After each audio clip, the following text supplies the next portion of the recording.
And we are live. Welcome to the Political Orphans. My name is Nico, and I am your in-house conservative.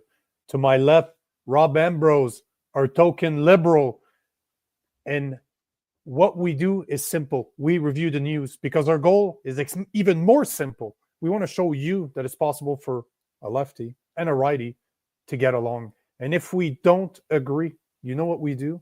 We have a conversation like normal human beings. Because never forget that common sense has no political affiliations. What's going on, bro? Brother, how's it going? Man, I don't like this camera. Damn, it's too low. No, I'm used to having the over show. Yeah. Oh yeah. Are you normally go up looking down? Is it? Yeah, just the way I look at people, right? Yeah. Kind of the same with me. I'm in a new setup too. I drove down to the girlfriend's place for the weekend, so we'll figure it out. But guys, bear with us. May be a little bit. The visuals might not be the same, but the content's going to be as quality as it ever was. 100%. And already there, Tony G. What's going on, brother? Morning from Alberta. What's going on, Tony? Bro? How's it going, brother? So yeah, guys, I was having a conversation with Rob before the podcast, and him and I have been saying something over the past few days that is actually not correct anymore. So we're gonna correct ourselves because we do value that credibility. So we have to, and we're gonna make mistakes. Yep. I'll be the first one to admit that I make a lot of mistakes. I've made, there's one certain. I'll be the first to admit you make a lot of mistakes too. But there's one of the things that is for sure is I will make mistakes. I will probably continue. No, not probably. I will continue for sure to make mistakes. But it's all about admitting your mistake and going from there. And technically, I don't know if I should call it. I think it was a fair mistake to make. It's just we didn't adapt. We should have taken more time yesterday to review what actually happened yesterday.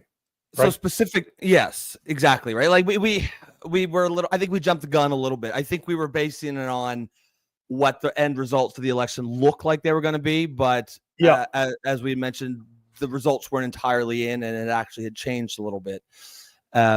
If specifically, if you remember, some of our comment on the election was that the Bloc Quebecois is going to be now have a ton of power relative to their size because they had enough to essentially pick the prime minister if they could, because we were under the assumption that their votes, their seats, plus the Conservatives would be more than the Liberal seats. However, that has changed, and it turns out, what's the final number there, Nico? Well, before we get into it, I just wanted to admit that we were wrong. I wasn't going to go into it right away. I just wanted to let you guys know that we are that type of show, right? Unlike anything else you're going to see out there, we will admit that we were wrong, and we'll take the blame for it, and then we'll show you why we were wrong. But before we go, we already have a few comments that I'd like to take. So, go ahead. Misfit FPS. What's going on, bro? Good morning to you, sir, or ma'am. Are you a yeah, I don't know. Yeah, don't want to misgender you here. That we know that's literal violence. But yeah, Misfit. Since you are becoming a regular now, it would be good to know if you're a guy or a girl. Wise guy. Wise guy. What's going on, bro? Hi guys, I like your choice of topic today. Oh, there you go.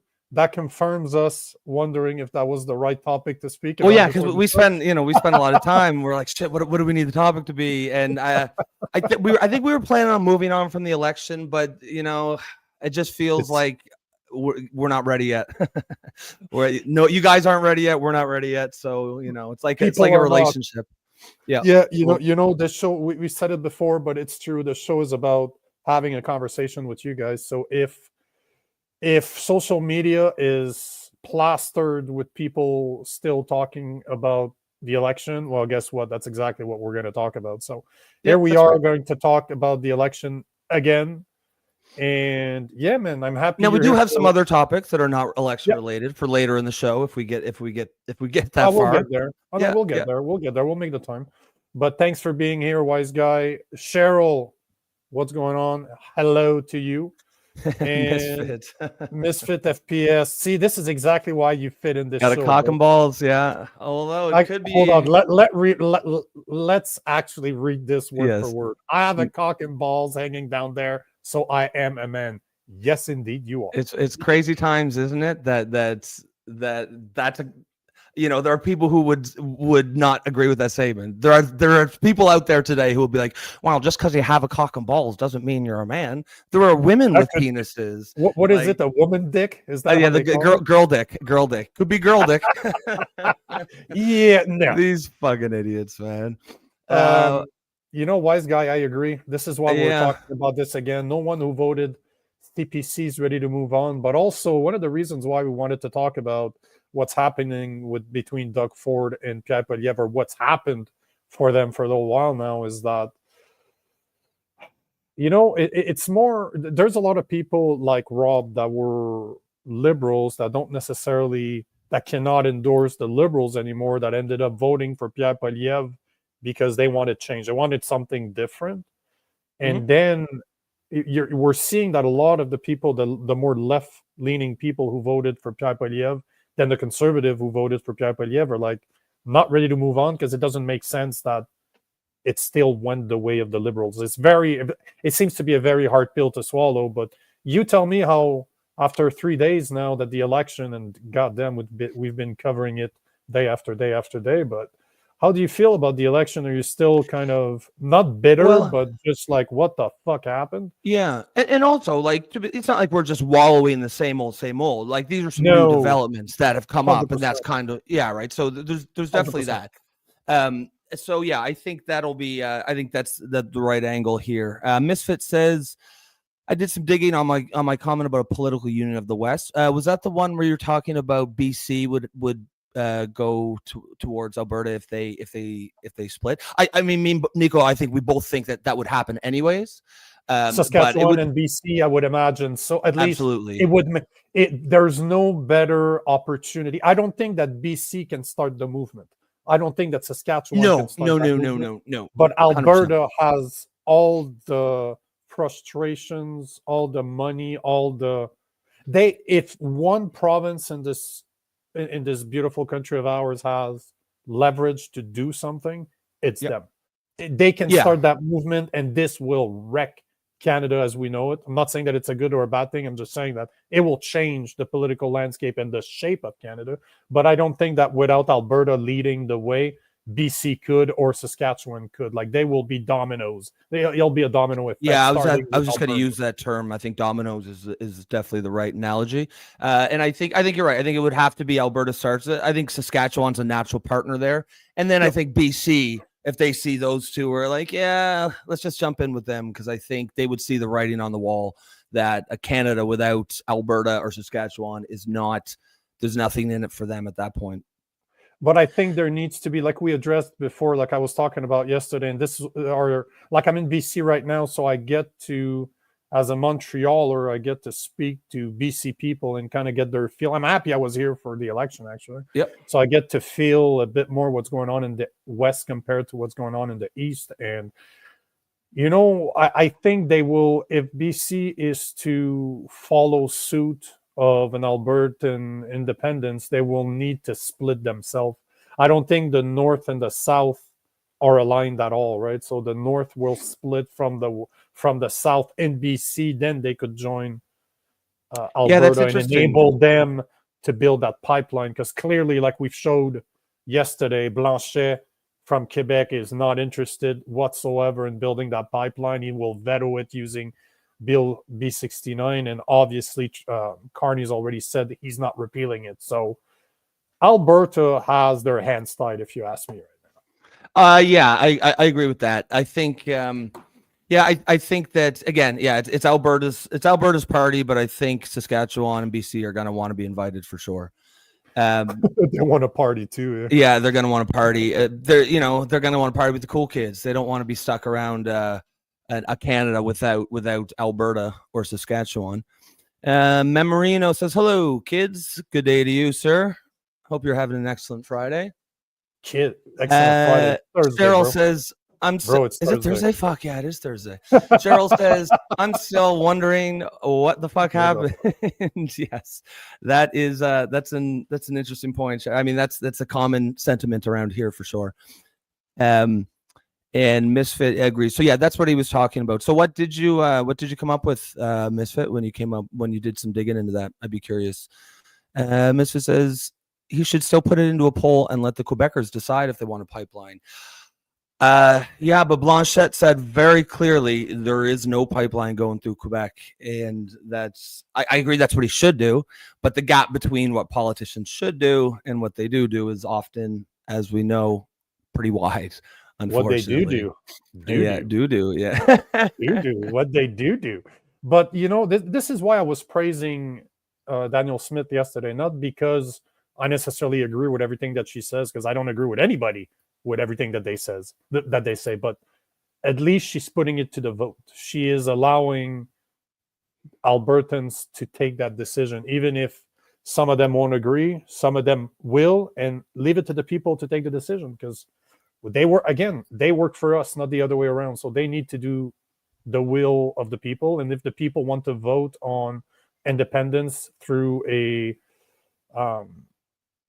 a referendum, that's the way to do it. But I agree, man. It would be interesting to see if Quebec is well informed enough to even understand why they should have a pipeline, but I don't think they are. The last election is showing that there are definitely benefits to Quebec.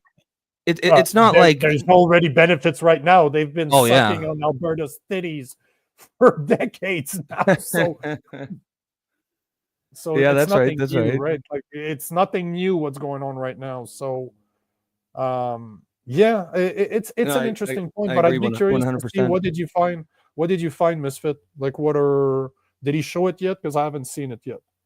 I think if we go back to it, he says he did some digging and he said he was mistaking it for the Wexit movement in the West. I mean, is that a separatist movement? Because I was actually kind of thinking, I was assuming, what would they call this one? Albexit or something? It doesn't really flow the way that Brexit does, but yeah, I guess we'll. Here he says the Maverick Party, formerly known as Wexit Canada, is a defunct Canadian federal political party. It advocated for constitutional changes to benefit or the independence of Western Canada. Well, if that party specifically doesn't get get a second life here, I suspect another party very similar to it will. From what I gather, and people from Alberta, you can correct me if I'm wrong, but there seems to have been at least quite a few different separatist movements in Alberta. Like, this is, as much as we are now just really hearing about it as outsiders to Alberta, this is nothing new, right? This is something that's been going on for a while. So there has to be multiple organizations that were all pleading for the independence of Alberta to maybe negotiate with Ottawa, maybe become a sovereign nation, or maybe align with the US now that Trump is president. But they're going to have to figure it out, and we'll keep an eye to it. We'll keep looking at what people are talking about, but there has to be some type of association that's going to be made through all of that movement. And it's not going to be, I think, at least I might be talking on my ass here, but it might not be something that looks like anything that's going on right now. Yeah, I agree with that. And I know that I'm not too familiar with Alberta politics, but I know that there is a Alberta party, I believe it's called the Wild Rose Party. Some of our Alberta audience can correct me if I'm wrong, but I think that has been sort of, I don't know if they're not relevant lately, but I suspect they'll probably get a bit of a boost. Guys, just before we do go any further, just want to say, as always, we appreciate you guys being here with us. There's a reason we do this show live, and that is to get audience engagement. You guys really make the show for us. So if there is, if you do have any comments, if you agree with me, if you disagree with, or if you agree with me and Nico, if you disagree with me and Nico, throw it in the comments, and we will absolutely get to that. And if you're coming to us from X today, please like and share. And if you're coming to us from YouTube, please subscribe. Now that we got that out of the way, yeah, getting a little better at the perfunctory marketing, or the branding messages for sure. Thérèse Maupin Oh, is that French? Correct me if I'm wrong, Carneys, but that sounds pretty French, but I could be mistaken. But Alberta has been pushed for too long. Alberta is not elbows up; it's gloves off. Oh, geez, I like it. That's good. That because actually, that's a hockey reference again. So elbows up. Yeah, screw your elbows up. It's I'm gloves taking off. the gloves Yeah, off. yeah. Sticking with the hockey. With the Is hockey fighting fire, analogy. right? Oh, I like it. I like it. Yeah, Good. We got some good one. smart listeners, man. Yeah, we We got do. some smart. Cheryl says, honestly, we should all be asking, why is a separatist party even allowed to be part of a federal election? To be honest, I mean, that's a great question. I remember asking myself that back in 1995 when Quebec the referendum was going on, and I was just a kid back then. I was 12 years old or something. I guess in a democracy you can't you can't ban any party. That's kind of what fascist governments do. But I think as I've said before, if this this topic is obviously going to come up a lot over the next 6 months. Personally, I hope that the Alberta separatist movement does not succeed. I want Canada to stay whole. But I do think that Eastern Canada should probably start paying attention to some of the grievances there, because those are legitimate concerns that Alberta's bringing up. But to your question specifically, Cheryl, yeah, it does seem weird. I don't know. What's your take, Nico? I'm not sure. I'm not sure I understand it, because they keep on they change the. If you look at the debate, for example, they change the debate requirements. And one of the requirements is to have somebody running in 90% of the ridings. And they don't meet that. They don't meet that at all. And who's this? The Bloc? Yeah. Well, no, they can't. They can't meet that. But that's my point. So the fact that they're registered as a federal party is whatever. Anybody could register to a federal party. That doesn't mean you're going to get funding. That doesn't mean that you're going to be, just as we saw with the NDP, you're not going to be an official party. At least they're not an official party anymore. So you can run if you want. I don't see a problem with having a party that's a separatist party on the federal side. But it bothers me that a guy like Maxime Bernier was not allowed to debate, while a guy that represents a single province was able to debate. This is the hypocrisy, right? I don't have a problem that those people are running. If you want to raise the money and do it, no problem. What's interesting is they're more scared of Bernier than a literal separatist party. You know what I mean? They're more scared of Bernier's message than an actual separatist party's message. Irony, isn't it? Yeah, absolutely. Wise Guys 666 says, especially Poilievre's writing, the votes were switched after being hand counted and entered in the computer. After the true numbers are entered and verified, the aggregate computer makes up the total. I mean, I haven't heard anything like that. If that's true, then I mean, Poilievre really sort of dropped the ball for allowing this. He should be out there raising the alarm. I don't doubt it.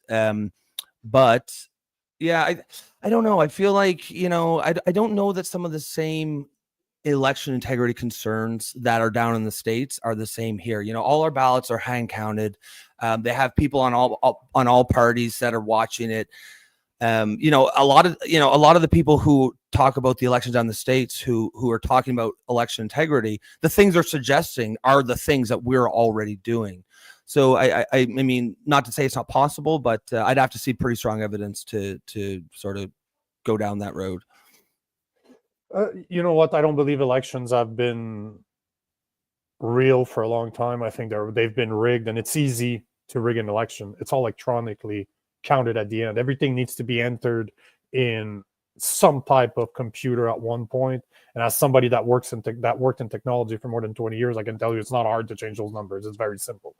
And even if you look at the Dominion voting systems in the US have been shown to be easily tampered with. So no matter security, the more there are hops between the voters and how it's tabulated, the worse it is. And there's a lot of hops, right? Even if you tell me that somebody needs to manually count them, you can still cheat. There's always going to be a element of cheat. So is it enough to sway an election or not? That's where the debate needs to be had. But at the same time, to say that it's not possible is bullshit. It's been proven time and time again. Oh, yeah. No, I have no doubt. I definitely, sorry, finish your thought there. All I was going to say is that at the end of the day, as much as they've been influenced, because right now this is what we're seeing, right? If you look at the conservative perspective from the election result, we're seeing a few things that are coming up as the problems that we're seeing here.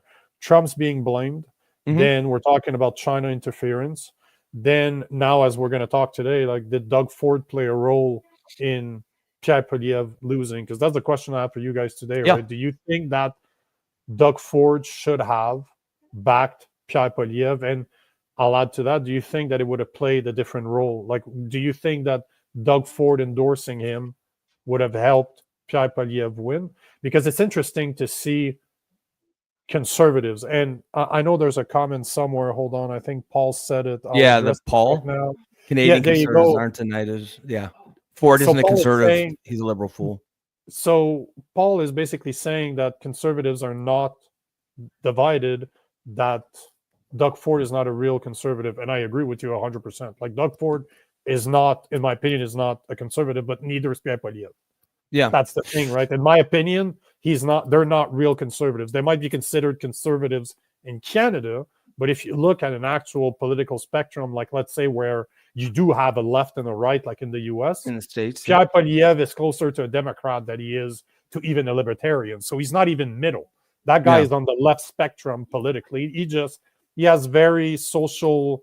He believes in social services while having more of a fiscal responsibility, which is the biggest differentiator between him and Carney. And he wants to dig. He wants to use our natural resources. He's not a climate change. He's not going the climate change route. He wants us to become self-reliant, which you can't disagree with that. As much as I don't like him as a leader, he's absolutely right on those 2 points. Absolutely right. And he believes more in free speech than Carney, because he was part of his platform was to have a free speech act. He didn't define what it would be exactly, but he did put that in his platform. So this makes him a bit more conservative than Carney, but he's still very much socially aligned with all the social services that we have in Canada. There are a lot more left-leaning that you're not going to find in the U.S. under a conservative government. Right? Yep. And actually, I would add on to the question of the day for you guys. If there is some sort of civil war within the Conservative Party, are you Team Ford or are you Team Poilievre? I feel like I already know where most people are going to sit. I don't see a ton of pro Doug Ford, at least not on this show. I think a lot of people are not super pleased with him, but it kind of an add on to the question we had yesterday is, do you think that Poilievre should stay on as leader? And to be honest, I was a bit surprised to see how many people want him to stay on. It's not even about Poilievre hate or anything. I just think that that's a really bad performance. And again, I know that there are factors that were out of his control that contributed to that, but like, there does have to be a little bit of like the buck stops here sort of thing. And then again, I'm not even a conservative, so I guess who the fuck cares what I have to say about it? I'm curious what you guys have to say about it. So here, before we continue, I want to show you guys something to kind of explain where Rob and I got it wrong. And normally it's either one of us gets it wrong, like one's wrong, what's right. Normally Rob's wrong. But in this case, we were both wrong, because we were providing our opinions on outdated data that has changed since election night. Since Monday, this has changed. And I realized this in a conversation that I had this morning with who's hosting me right now in BC. We were having a conversation. I was saying that the Bloc Quebecois is the biggest winner in this election because they have now the power to sway votes one side or the other. They can get prostituted. They can prostitute themselves to either the liberal or the conservative. And they would have. They would have leveraged that so hard. Of course they would have. Yeah. And I'll just call him Ted to give you a name of who called me out this morning, but we're having coffee and he's like, well, that's incorrect. That is not true. They don't have that power. I'm like, what the fuck are you talking about? Yeah, if you actually you haven't looked at the latest poll, like the latest seats, and I'm showing it right now. So just to put it in perspective, in order to form a majority government A You need party one. needs 172. Okay. The Liberals, when we were talking about that, the Liberals were still in the low 160. The Conservative were mid 150s, like, or at about 150, which meant that with 22 seats, the Bloc Quebecois was capable of swaying one way or another, and the NDP wouldn't have mattered because 7 votes was not enough to sway the difference. That's now, right. as we see, even if the Bloc Quebecois would align with the Conservative, they don't even have enough votes to equalize with the Liberals. So the Liberal, like they've been doing over the past 9 fucking years, are going to be able to align with the NDP, even though they only have seven seats, in order to have a majority. So they will be able to bypass anything, no matter what the Bloc Québécois says, and no matter what the Conservatives are saying. So this, we could be held hostage again for the next 4 years, just like we have been over the past 9. So the mistake that we're correcting right now is to say that we were wrong. The Bloc Québécois does not have a big swinging dick. They have a tiny little penis, and they don't hold any fucking power whatsoever to prevent the Liberal or to allow the Conservative to fight the Liberals. So turns out that they have the same size penis as me, and it's a very average one. So there we go. That's the correction. That's a correction. Yeah. So I mean, yeah, and I think I think that's a good thing to do, just because we really want to keep our credibility in the show intact. If we say something, then we want to for it to hold some weight. So we're always going to do that kind of thing, correct it when we need to. But one thing that kind of jumps out to me is, as you said, 172 is needed for a majority. That's a mathematical majority, and they don't have that. But they have, for all intents and purposes, a practical majority. Because in order for them to fall, to get a no confidence motion, you would have to have the Conservatives, the Bloc, and the NDP all join forces, and we know that is not going to happen. So for all intents, in practical terms, this is a majority government. Good point. Good point. I wanted to bring that up, and I completely forgot. So good on you. You're a lot smarter than you look. Not just a pretty face. Let's see. We'll just take a few of these comments there. Therese says, yes, you were correct. It's a Wild Rose Party. Okay, so that is the name of the Western Conservative Party. Paul, we already took this one, saying Ford isn't a conservative. He's a liberal fool. I don't know if Paul is still there, but if you're still there, Paul, what do you think? Do you consider Poilievre a conservative? Because clearly I don't, but I'm not saying that you're wrong either. Like I spent a lot of time in the US, like 6 months, and I've been involved in a lot of Republican people, and goddamn, we are not anywhere close to being as right-leaning as Republicans. I'm not even as right-leaning as a Republican, but I'm definitely more conservative than the conservatives in Canada. So to you, the question would be, do you think that Pierre Poilievre is a conservative?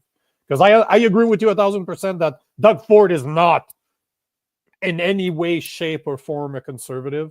I could see how people think that Pierre Poilievre or will say that Pierre Poilievre could be a conservative. I get it.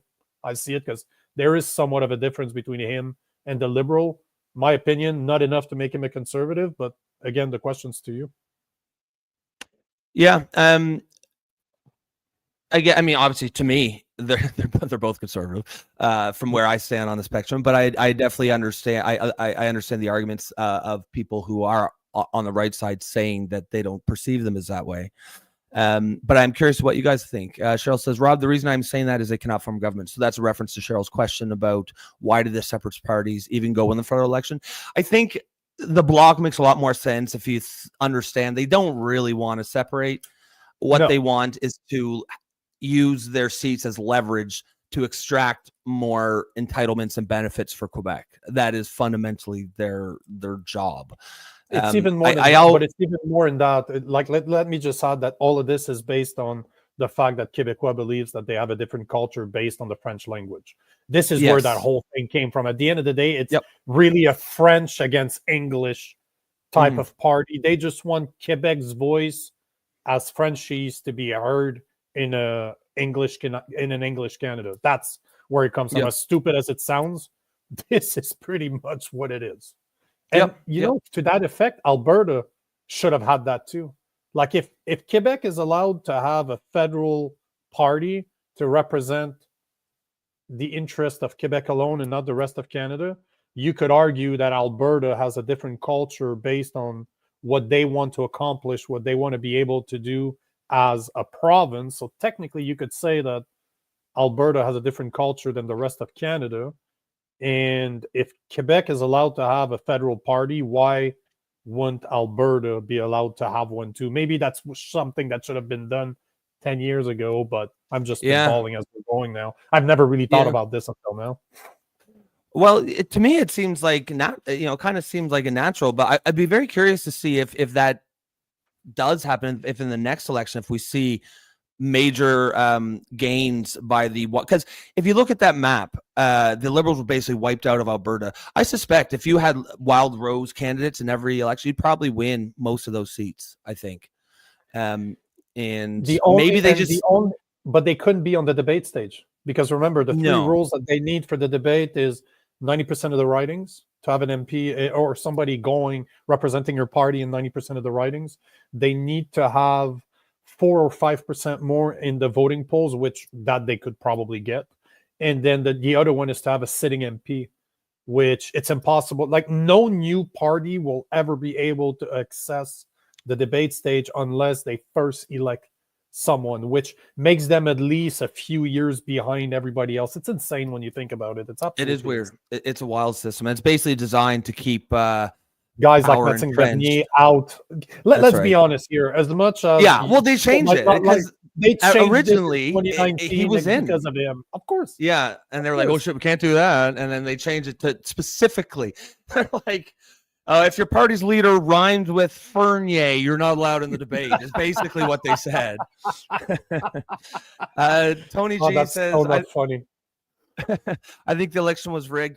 Look, I mean, I definitely, I wouldn't say that I believe that. However, what I will say is, after, and I've said this several times on the show before, the conspiracy theorists have been proven right enough over the last couple of years that I won't just dismiss anything out of hand. I certainly can't say it isn't for sure. So that's sort of Tony, to go back to your comment, for me, it's not a question if it was rigged or not. All elections, in my opinion, are rigged to a certain level. The question becomes, was this enough to sway the vote? Is that what moved the needle or not? Yeah.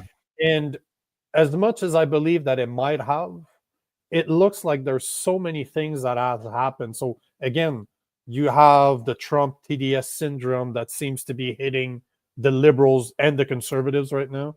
You see the China's interference. We're talking about election was rigged. You're talking about Doug Ford not supporting the Conservative Party as a conservative, air quoting, a conservative not supporting another conservative. So you're starting to see that there's a massive issue that could have drawn people to vote for the left. But at the same time, man, the people that voted for Mark Carney voted for him because they were scared of Trump. They were scared of the orange demon that's south of us. And that's all they played. They played the fear. And I've heard it time and time again that Trump is the enemy.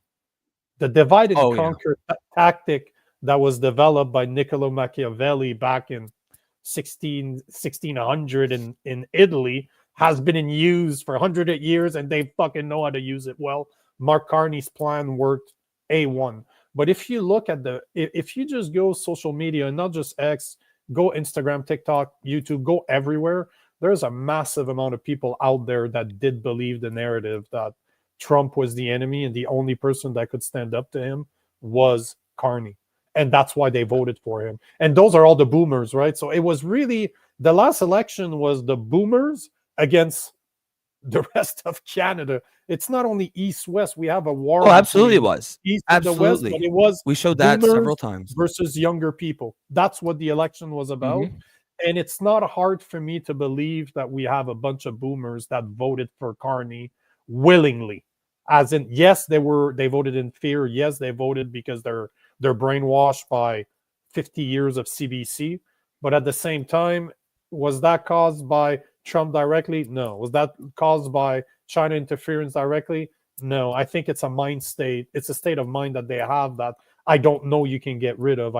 They have the Stockholm syndrome, right? They love the people that are holding them hostage to a point that they continue voting for them. So I feel you, Tony, on that one, because I am a massive conspiracy theorist. But at the same time, was it enough? That's the question.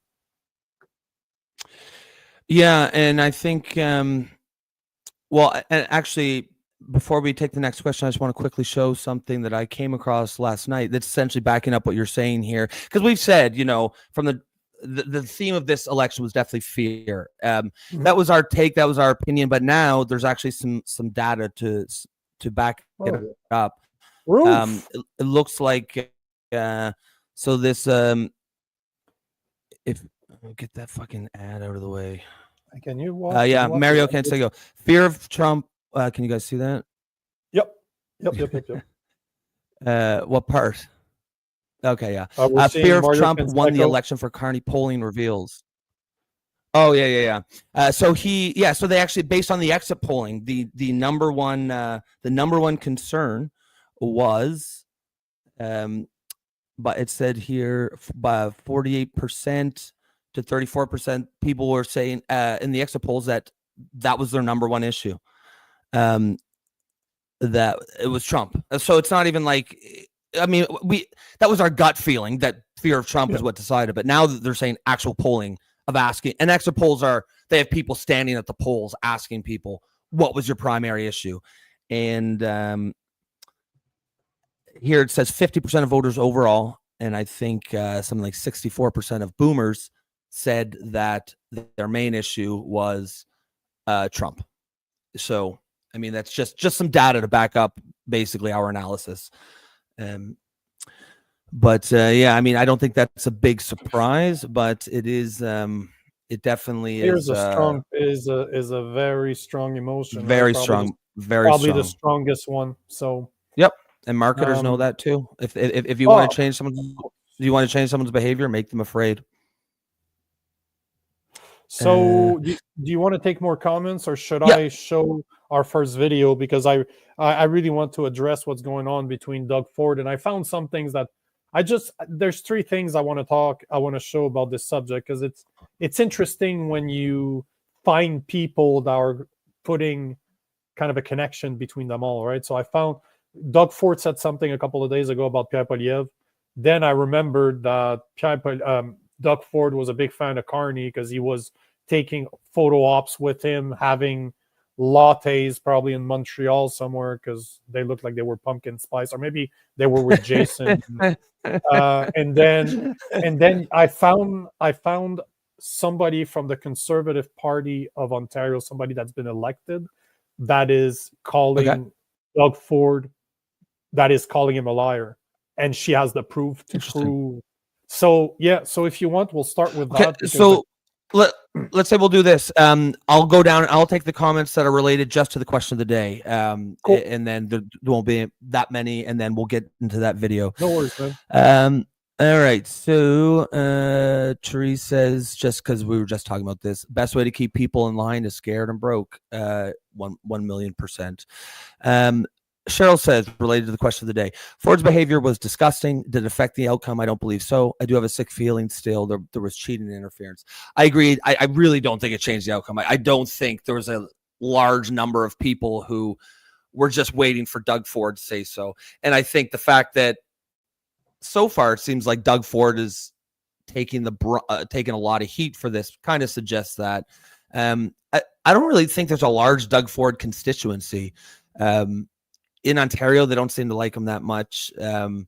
So I agree with you. It's certainly, I don't think it changed anything, but I think what it might change though is people's opinion on if Doug Ford is going to be a suitable conservative leader. They may think, okay, this guy is not actually a real conservative. And we've seen comments like that already here in this chat. And I mean, Nico, you yourself have said stuff like that.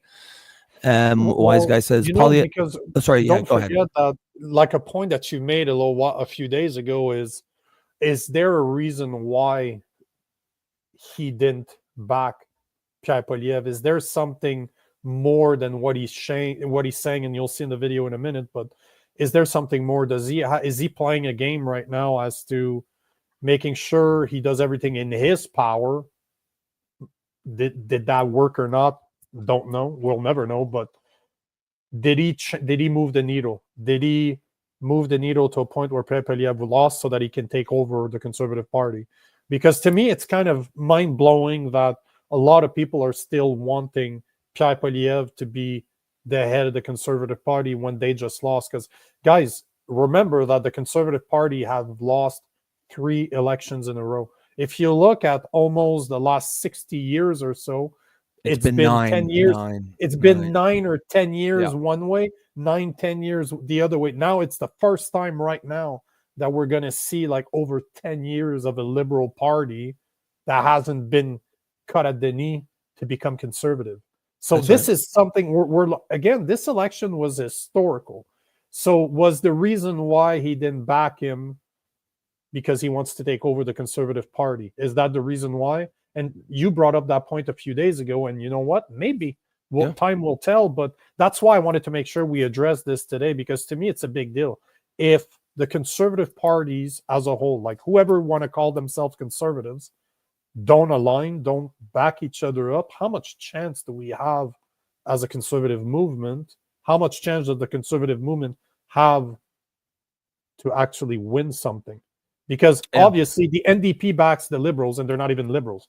So there's an alliance that's between the NDP and the Liberal, and let's not lie to each other, the Bloc Quebecois aligns a lot more with the Liberals than they do with the Conservative. So even 3 different parties that are not the same party align, but the Conservative as a whole don't seem to align with each other, which is quite problematic for a movement, right? Yep, that's right. And yeah, before we'll jump into that video here soon. I'm going to take the comments from our members, because that is the one of the perks of membership here. So Wise Guy says Poilievre should hold a rally to thank the people who voted for him.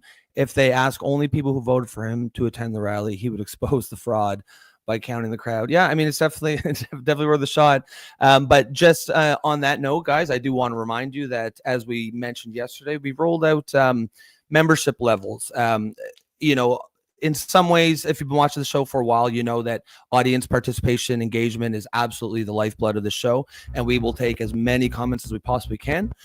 Lately, though, in some ways, we've kind of been victims of our own success. We're getting, which is a great thing, we're getting a ton of new listeners, new followers, but that means that, unfortunately, the comment section is a bit full these days. So we have introduced membership levels that, and I think they start at $2.99. Basically, buy a coffee for a month if you believe in what we're doing here and you want to support this community. And those comments, as perks of that, you will always get priority. No matter how busy we get, we'll always take those comments first and foremost. So yeah, if you want to support us, just go check that out through YouTube and see what some of the levels are. But of course, you don't need that. We're going to show any comments that contribute to the discourse. But if you really do want, if you want to make sure that you get those read, that's the best way to do that. Hold on. Show the last one from Joe Stradamus. Fuck, I love this guy as much as you're Joe. Oh yeah, and speaking of, I think Joe is a member, so we got to take that anyways. We're contractually obligated to take this comment. Yeah.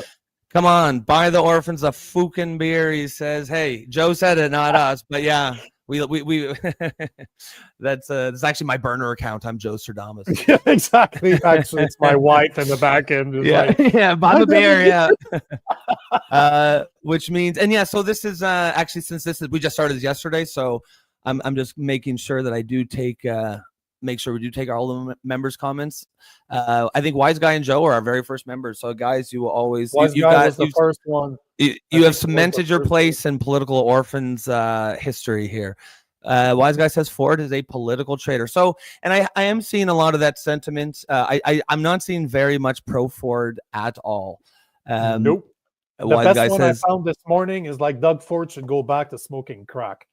Remember that video, man? It was his brother Rob, but I'm sure Doug was out there. Ford. Yeah. Of course he was. They're brothers. You know, they slept with the same hookers and they smoked the same pipe, right? just trash, guys. Wise guy says Doug Ford is shit, but the alternatives are worse. Yeah, it's not a strong bench right now for the Conservative Party. So we'll just take one or two more here, just from the Peanut Gallery per se. Robin says Trump was their luxury issue. Speaking about the libs, boomers didn't realize they're living comfortable now, but it will fall because of their narrow-mindedness and blindness. Yeah, again, we've touched on this topic a lot. I think there's a lot of things going on. I think there's some certainly some entitlement and some arrogance. I do think, and maybe I'm being naive. I think the boomers just honestly don't know. And I guess you can say it's their fault for not wanting to know, but I think they genuinely believe the system is not. But hold on. Go back to Wise guy's got one more comment here. He says, but go back to Robin. Yeah, sorry. You want to grab that? One of the things that blows my mind about all of this is that, yes, Trump was their number one. It was the fear. They had to show this. They had to build their campaign on this. But what's amazing is that they never took the time to actually listen to what Carney was actually saying, because he has spoken about a home equity tax, which is the number one thing that the boomers have over the generation below them. They were able to acquire houses at 150 grand 30 years ago, and now they're worth above $1 million. So they have a shit amount of equity. In their head, this is theirs. It's protected. They can live off of that if they're smart, or build a massive portfolio of other houses by just removing the equity. But Carney has said that he wants to put an equity tax in. So the same people who voted for Carney, I'd love to see it. Are going to get fucked up the ass by the same guy that told them that Trump is the devil. Let's fight Trump. While I take, how else is he going to pay for all those new services or upgrades to services he wants to make when the general population doesn't have any more money to be taxed out? You're going to have to go have to go for the people that have money. And who are those people? Boomers. Where's their money? Equity in their house. Welcome to the equity tax.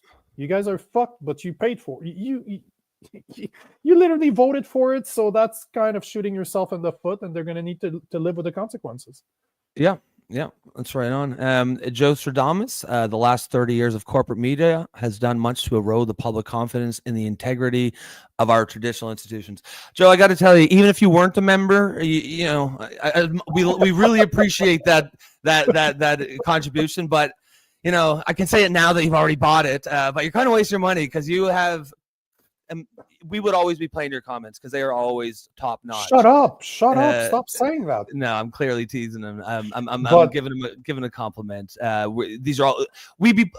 Put it another way. Even if you weren't a member, we'd be putting these comments up there because you always bring the top quality stuff for sure. The top shelf booze, if you want to say it. And one thing I absolutely love about Joe, I remember too much because he's one of your followers on X. Yeah. He showed up on a show about 3 months ago. And I ripped into him. He came in hot, and I ripped into him. We had a super cool conversation. I didn't think he would ever come back, yet he's one of our most loyal fan. He's always here. He's always talking. And, man, if it wasn't the fact that you're a lefty, I'd love to have a beer with you. No, I'm just kidding. I'd still have a beer anyways. This is the whole point. This is the reason I'm talking about Joe, is that this is the whole point of the show, right? Yep. Rob and I seem that we're in agreement right now because it's just common sense. It's absolutely, we're both common sense individual, although our political views are not the same. We see the problem. We wouldn't address it the same way. The solution would be different, but we realize that there's problems, and that's what we talk about. But this is the beauty of the thing. The whole point is to build that community where people are capable of pressing issues that they believe in. If I disagree, I'll call you out why. I'll explain to you why. And comments like this is why we do it, because this is not an echo chamber. We're not here. I'm not here to hear myself talk and have people repeat what I'm saying. I want people to challenge me, to tell me why they think I'm wrong, and we can have that conversation, because this is what's missing in Canada right now, is the conversation between the right and the left. Because I would say politics everywhere as a whole is just, but that's why we're called the political orphans, because I don't align with the conservatives. He doesn't align with the liberals. Yep. But I'm a righty and he's a lefty. We're like, what the fuck's going on? And I know that there's 31% of the voting poll did not vote in the last election. That's a massive signal right there. Why didn't they vote? Maybe it's because they're just like us. They're just like, who the fuck am I supposed to vote? They don't represent my interest. And this is the show. And thank you, Joe, for continuing to have some very smart comments, because goddamn, we got some smart people listening to this show. We do, and I'm actually glad you brought that up. I think Joe's an excellent example of everything that this show is meant to be about. I think it's easy sometimes when you're on the internet, right, to get caught up in the sort of, I don't even want to call it trolling, because Joe, he wasn't, I don't think he was ever a troll, but he was definitely coming in pretty hot. But I'd say he was a troll, maybe a little troll, but I'm a troll too. So. And Joe said himself several times over the last couple months, the reason he stayed is because we're creating this open-minded environment where it doesn't really matter what your take is. You got a space to give your take here, and especially if you can show your work, we might not agree with you, but we're always going to respect that. I think it's a great thing to bring that up. As we speak, Robin did just purchase a membership. So Robin, thank you so much for that. We appreciate that, guys. If you do think that there's value in the show, if you think that there's a need for a show like this, that's the best way you can support us. And obviously, at some point we want to be able to do this full time and maybe pay people so that they can increase the quality of the show, maybe we can go longer every day. That's essentially what these sorts of contributions are going to go towards. They're going to get reinvested back in the show. Because this is a passion. This is a total passion. We spend at least 4 to 6 hours each every day on this show. Yeah. And we love it. We wouldn't be doing it if we didn't. And I can tell you, really just out of sheer passion and understanding that this is needed more than ever. So, yeah, and I can tell you, every single contribution, we appreciate every single comment, membership or not, right? We just enjoy having you on, and thank you for being here. Yep, absolutely. And of course, we will be sort of pushing the membership. We'll mention that fairly regular over the next couple of weeks, but please don't ever think that if you don't purchase one, you're going to be ignored. If you contribute to the discourse, if you've got something to say, we're going to engage with you. The thing with the membership is just to give you that priority, and also a way to support what we're doing here if you believe in it, the way that we do. So, do you want to let's play? Let's play that, and then we'll. This is all. Oh, by the way, for the new listeners, this always happens. We have a kind of we've got our topics. We got our topics, and we interact. It's really about the interaction with the comments. So we're 52 minutes in. We haven't shown one of the videos I wanted to show yet. So this is the show, guys. I hope you understand. In my head, it's more like an old school talk radio show where people, instead of calling now, they're getting comments. But we have a topic, we talk about it, we debate it, and we just want to open that conversation. So hopefully that makes sense to you guys. But finally, after 52 minutes, we'll show you the topic of the day: Doug Ford versus Pierre Poilievre. And as the question of today is, should Doug Ford have backed Pierre Poilievre or not? And did it play a role? Because continuation to the same question, I think that's what you added earlier. But here is why we're talking about this today, is because of a comment that Doug Ford made a couple of days ago. So let's check out the video of Doug Ford's comment. Ask about federal issues. You're here making a tough on crime announcement. Yeah. I didn't hear much of that from the Liberal platform, but there was a lot of that in the federal Conservative platform. Why didn't you come out with Pierre Poilievre and make these kinds of statements during the campaign? I shouldn't interfere in the federal election. Last time I checked, Pierre Poilievre never came out in our election. Matter of fact, him or one of his... Hold on. I'm talking for a second because that part's important. So keep your comments to yourself, bro. Yeah. Election. Last time I checked, Pierre Poilievre never came out in our election. Matter of fact, him or one of his lieutenants told every one of his members, "Don't you dare go out and help the PCs." Isn't that ironic? But anyways, I'm not going to dig deep into this. The people spoke, and I have no say in who people vote for. But I'll tell you one thing. we have a government, democratically elected. I will hold them accountable. I'll hold them accountable like I would no matter if it's a conservative government or a liberal government.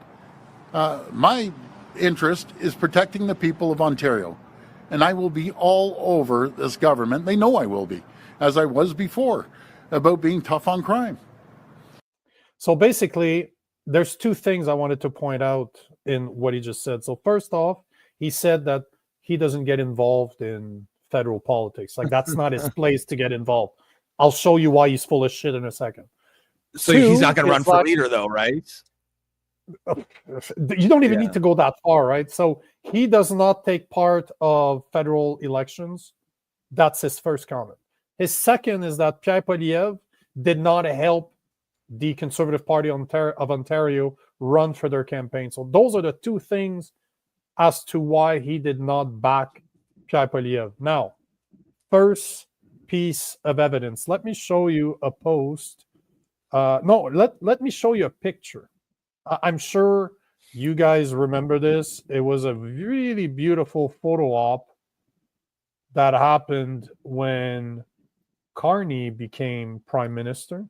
So for him to say that he does not get involved in federal elections, but he's doing some latte sit-down photo op with Carney, and I don't know if you remember this, but it was all over the place, right? Do you remember this? Like this beautiful picture right here where he's just sitting down casually with Carney and who? That's Doug Ford. That's Doug Ford and Mr. Carney sitting down during just to show. And I'm not sure if that was during the election, but I think it was right at the beginning or right before the election got kicked off. So basically, he's saying that he doesn't have a role in federal election. That's not his place, but yet he had to make a point of doing a photo op with Carney because he could have simply met with Carney as the Conservative leader of Ontario to talk about Ontario's needs when it comes to the future prime minister. He could have done it like everybody else does behind closed doors, but no, he had to make it public. He had to go sit and drink coffee and have a latte a la Jason with Mark Carney. So that's number one, right? We can see right then and there that Doug Ford's pretty much full of shit. Now, the other thing that I found this morning that was quite interesting is that his second point was that Pierre Poilievre never helped him during the campaign. They never helped Ontario Conservatives during their campaign. Well, it turns out that this is quite incorrect as well. I found, let me bring that up here. I found a post this morning of an elected MLA from the Ontario Conservative Party that is reminding her own leader, hey, bruh, he was there with me back in 2017. So this is not new, but I found this post this morning to be quite fucking interesting. So you guys can see what I'm sharing. So here we go. So the picture below is June 3rd, 2017, 1 year before I was elected on June 7th, 2018. So we're talking about Goldie Gemari, which she's elected as part of the Conservative Party of Ontario. And look at the picture right here. That is Pierre Poilievre right next to her picture, supporting her. Yet, Doug Ford is claiming Hey, wasn't involved. Thought you didn't get involved in federal politics, Dougie. No, but Doug Ford, but here's what I like about this girl is that she is part of the Conservative Party, and she's literally saying Doug Ford is lying about Pierre not helping. Doug Ford has always been a liar. Zwing, zwing. Zing, zing. Let me just jump in very quick here, Nico, because I see Tony's here. Tony, if you're looking to purchase membership, you go up to, I believe it says join in YouTube. I saw that. I just wanted to address that. And also, Therese is now our newest member. Thank you very much for that support, Therese. We really appreciate that. Now, new person first day. Man, we're gonna be drowning in coffees. We're getting coffees and coffees and coffees. I drink 12 cups a day, bruh. Maybe we can afford that pumpkin spice latte Jason keeps drinking.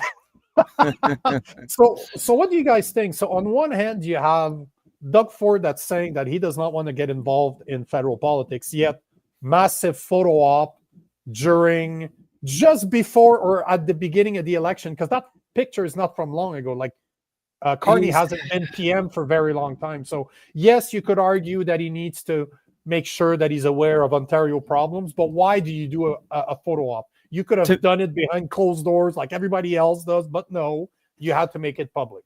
To me, that's such a... Oh, sorry, go ahead. No, I'm just repeating myself to say this is why we're talking about this today. And the second point is just he doesn't get involved. Pierre Poilievre didn't get involved with Ontario politics or Ontario Conservative. With clearly, you had somebody that ran for the Conservative Party saying, he helped me back in 2017 before I got elected in 2018. So Doug Ford is a liar. That's somebody from your own party, or at least that was part of your party, that's telling you you're full of shit. Yeah, I mean, to me, that's such a chicken shit answer. Like, I have no respect for that. To say, oh, I don't get involved in influencing politics, like, that's pretty standard for people of their to support other members of their party. That's not influencing, or I mean, I guess it is, but it's the kind of influencing that's expected of just about every leader. That's why people are so upset with Doug Ford right now, is because they're saying you did not support. You did not support the Conservative leader. So I would have had more respect if you just said something like, you know what, I just don't like the guy. But like to say, oh, I don't want to influence, like, you pussy. What a politician, giant, right? What a giant twat. And yeah, I don't know. And it's gonna be funny because when he wants to run for a Conservative leader here in a couple months, probably it'll be, I thought you didn't get involved in federal politics, Dougie, but it all feels chicken shit to me. I thought that was, again, I'm not a conservative. I'm not in the Conservative Party, so I'm sort of an outsider looking at it. I don't have a dog in this fight, but I just think that is a chicken shit answer from him. So what do you guys think? Our valued listeners, what do you guys think about this? Does that make him sound like a liar? Because goddamn, I know politicians lie, but God, your own party's calling you out. Like somebody that was, and I looked, she was a 2-term MLA. So she's not anymore, but she's, I was looking at her profile and she's a 2-time MLA. She's no longer part of the party, but she supports Pierre Poilievre. So it looks like because Pierre Poilievre supported her, she's now supporting Pierre Poilievre. She's a political commentator, but she's ready to call out Doug Ford to say, bro, you're full of shit. You've always been a liar. What do you guys think? So there's been quite a few member comments come in on this since we played that, so I'll just grab some of these. Robin says, yep, they will be taking their equity tax. Oh, sorry, this is about Carney's equity tax proposal. They will be taking their equity tax. Inheritance will be gone, is what they want. They want pure socialist society. I don't actually think they want that. It's funny because I think if Carney does come out with that equity tax, you're going to see the boomers sing a very different tune. They're going to be furious. And to be honest, I don't think we need any more taxes, but it's that one, too late. But bro, it's too late because now, as we've shown with the seats right now, the Liberals can do whatever the fuck they want because the NDP. It's essentially a majority government. That's right. 100%. And the thing is that you might not think that they want socialism, but they do. They do want communism. They want to get closer to what China has. I'm sure the parties do. I have no doubt maybe Carney does. I just mean like the boomers who voted for him. Okay. Okay. Because I'm like, bro, you need to start looking at what I'm going to have to send you some shit. No, I'm sure the Liberal Party does. I just mean boomers. Like that's what I mean. They don't. They're gonna be very surprised if that equity tax thing comes in on there. They literally, I saw a bunch of posts about this morning where people were saying the boomer voted for the carbon tax to come back. They voted for a home equity tax, and they voted for a Chinese style credit system. This is what's coming under the 4 years of Carney if we're not careful.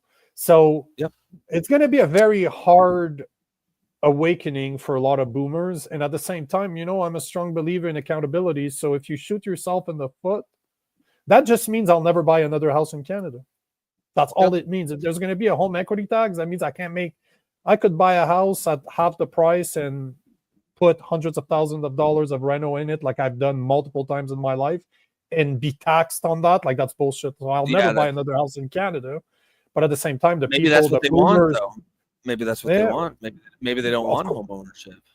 No, of course they don't. That's one of the things with socialism. You want everything to belong to the government. And Carney's a big fan of you'll be happy, and you will thank us for owing nothing because we do it for the greater good. But at the same time, don't forget that Carney has a lot of investment in companies that actually produce tiny houses. So you know that the 500,000 houses that he wants, that he said he would build. What do you think? You think the government should be responsible for building houses for the people? Yeah, no, remove the red tape and allow private companies to do it, or else you're going to set the bar so high as per price that nobody's going to be able to attain them, and we're going to be dependent on the government to agree with them in order to have a house. Like, they're going to decide who gets a house, who doesn't get a house. So that's communism 101 right there. Yep. I mean, hard to disagree with anything you're saying. Gary says, Poilievre's time is over. This is what PCs do. You don't win, out you go. I mean, I'm kind of, that's where I'm at, Gary. Again, I'm not a conservative. I don't have a dog in the fight. And so, my opinion is just an observer's opinion. But I just think there has to be accountability for a loss like that. And even if it isn't your fault, that's what everyone says when they don't want to take accountability. Of course, there are factors that were beyond its control, but that's the case in every election and every aspect of real life. If you're a true leader, you're going to be able to overcome those setbacks. The fact that he didn't, I don't know. I know there's a lot of still pro Poilievre sentiment, and again, I'm not a conservative, so I'm certainly not trying to sway anyone. I just, I think that now I guess the question is, who do you replace him with? I don't think Doug Ford's that guy. Honestly, I think Daniel Smith would be nice, but I feel like she's probably got her hands over there. If I was Daniel Smith, I would stay Alberta politics, and I would make sure that they separate, because I think it's the best. As much as I don't want it to happen for the Canadian as a whole, Canada as a whole, I understand why they would, and to me it makes sense. But to go back to what you were saying, one of the things, Billboard Chris talked about this on a post again this morning, where he was saying that he wants Pierre Poilievre to stay, but he would like him to stay and fire everybody around him so that he can be himself. That makes sense. In his head, Pierre Poilievre was shackled by the people that were around him that did not want him to go too far right so that they could win the left vote, which is a fallacy, because those boomers were never going to vote for Poilievre. Never. If you run a campaign on fear like Carney did, there's nothing you could do to convince them that Pierre Poilievre wasn't a mini Trump. Couldn't do it. So he should have spoke to his base. That, I don't think any conservative can disagree with that. I agree with that.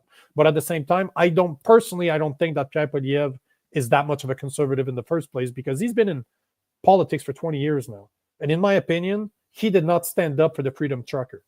The convoy, he stood up at the end, like when it was already a big deal. Like, he never stood up for their right to actually continue to protest in Ottawa. So to me, he's not a strong leader. He doesn't stand up. He's not conservative enough, in my opinion. There needs to be more of a difference between the Liberals and the Conservative, and right now I don't see it as a conservative. So I'm hoping that they do replace him. You know what? Maybe Billboard Chris is right, and I don't see him being wrong. Like, he could be right. I don't know Pierre Poilievre personally. I've never had a sit-down conversation with him like I did with Maxime Bernier, for example. We talked to the guy. So I have a feel of where he is, because we didn't ask him easy questions. We actually asked questions we wanted to have answers, and he didn't need to be prepared. He didn't care about the questions. It's just he showed up, he did his thing, and I enjoyed our conversation. I wish I could have sat down with Pierre, or I could sit down with Pierre now to see the type of person that he is. But from what I see, I don't agree with Billboard Chris, as in I don't think he's that strong of a conservative. And I think they need to be more conservative than what the Conservatives are right now. But as you said, I don't know who would replace Pierre Poilievre as the Conservative leader if Pierre Poilievre is no longer the leader. I don't know. Yeah. And I think that's a pretty common sentiment as well. I guess to me, the only obvious replacement would be Danielle Smith, and I think for other reasons she just would. That's not real. That's not going to happen. Yep. Robin says everyone is ready to call out Ford. Yeah, you certainly seems that way in the chat. Jason DeChesney says, who cares about Trump? A lot of people. I mean, he's president of the United States, so we have to care about him. He won. Carney won the election because of the fear of Trump. So yes, obviously 50% of voters cared because the popular vote is fucking close. Like, we're talking about a few percent between the liberals and the conservatives. So obviously people care, because I don't see why you would vote for Carney outside of this, the fear of the big bad orange men to the south. Yes, I agree with that 100%. Joe Strud. Oh yeah, okay. Nick says, what's going on? What's going on, Nick? I think it was manipulated with a lot of dirty politics. I assume we're just talking about the election in general. Of course it was. Of course yeah, it was. and politics is. 100%. I agree with that. I don't think it changed the result, but for sure that stuff went on. Memorino says, I soured on Doug Ford after he ran for mayor of Toronto in 2014 and losing to John Tory. I met Doug at a strip mall in Scarborough at the time and have a selfie with him. That's a cool story. He seems like that type of guy, though. He seems like that type. At least he used to be. His brother was the same. Get a selfie, hit the crack pipe, just he seems like Rob Ford and his brother seemed like you could smoke a joint with them and go see some titties at the bars. Like and they would take a picture with you. Titties.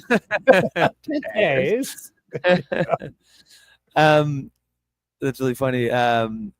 Misfit FPS says they're going to have a day of reckoning very soon when all the seniors owe money on paid off houses. That's right. Yeah, I agree. I think there's going to be a lot of people that regret that vote. Because this is messed up. If you think about it, that means that you're going to have to take a new mortgage on your house in order to pay that equity loan. Because I don't know that a lot of people have that much money sitting in a bank account. Obviously, there's some that do.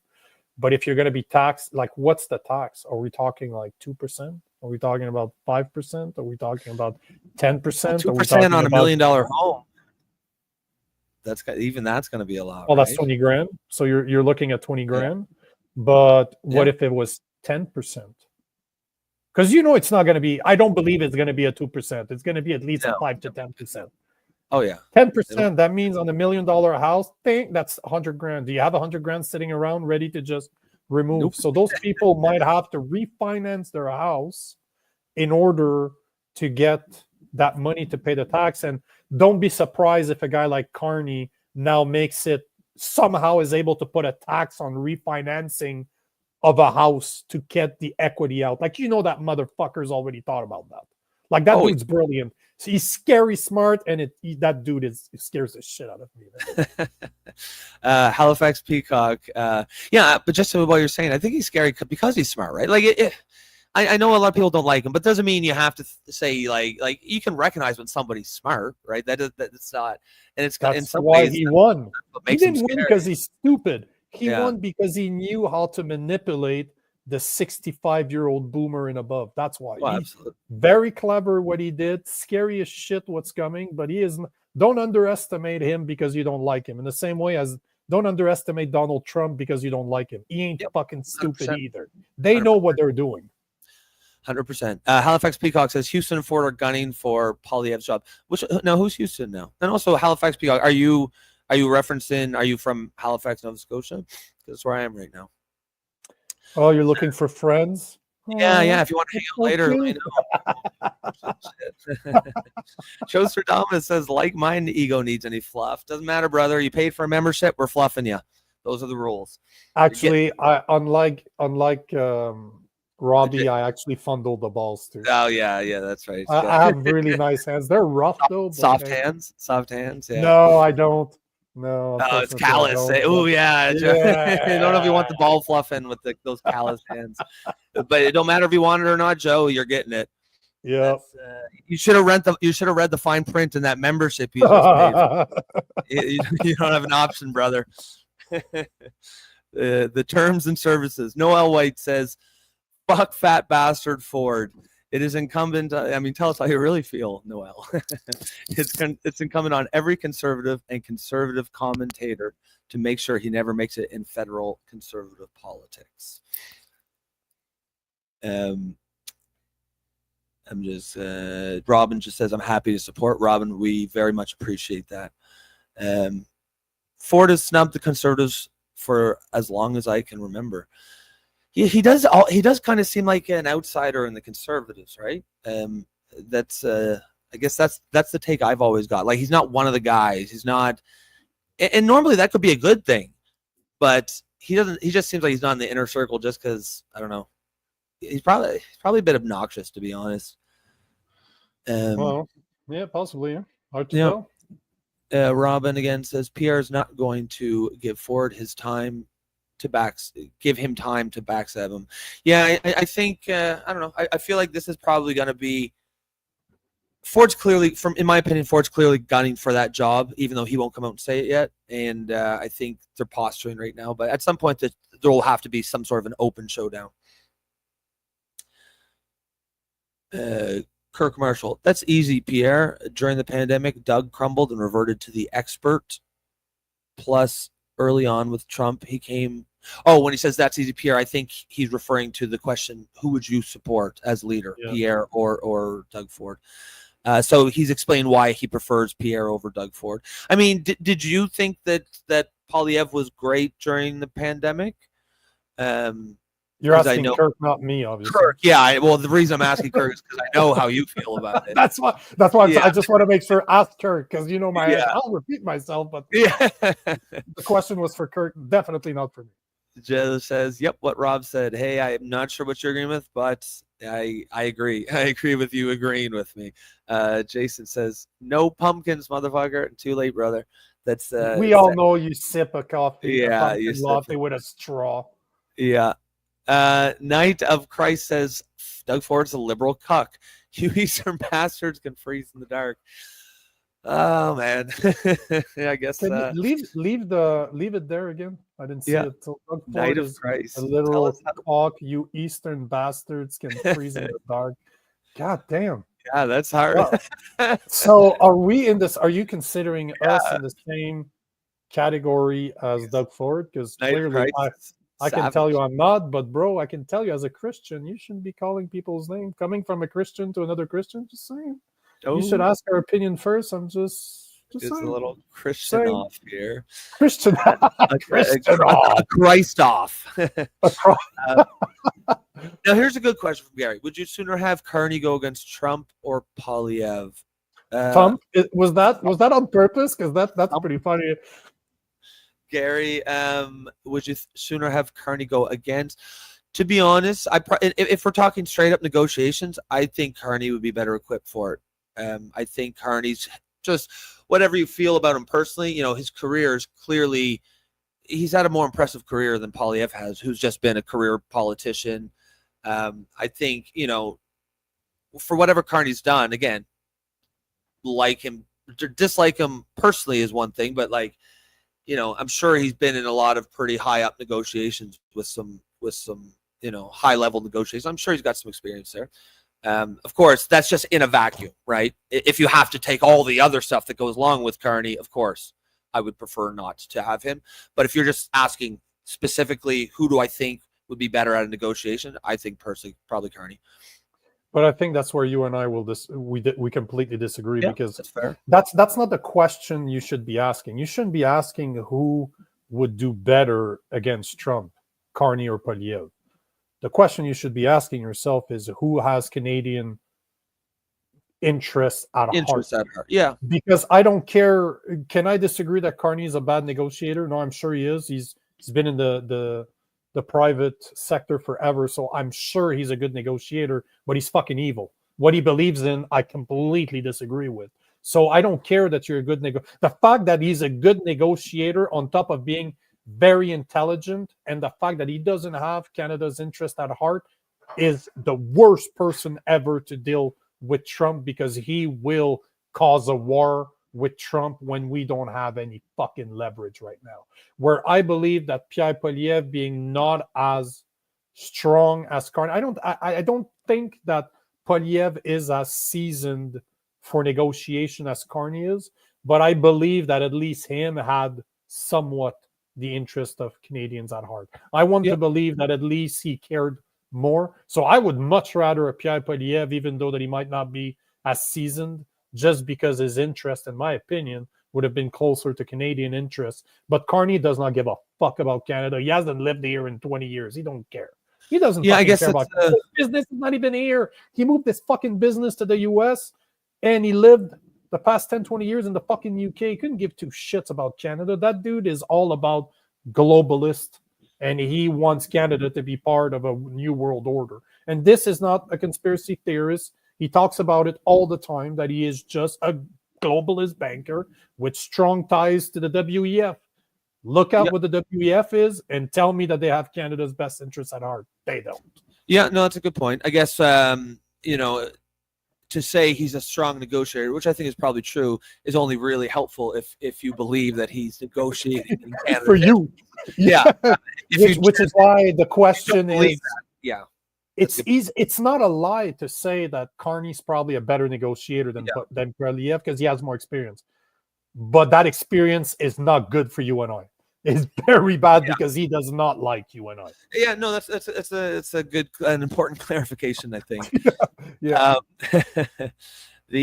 Okay, where was one I just saw? Nancy Johnson says, regards to the question of the day, no contest, Pierre all the way. Ford is a liberal.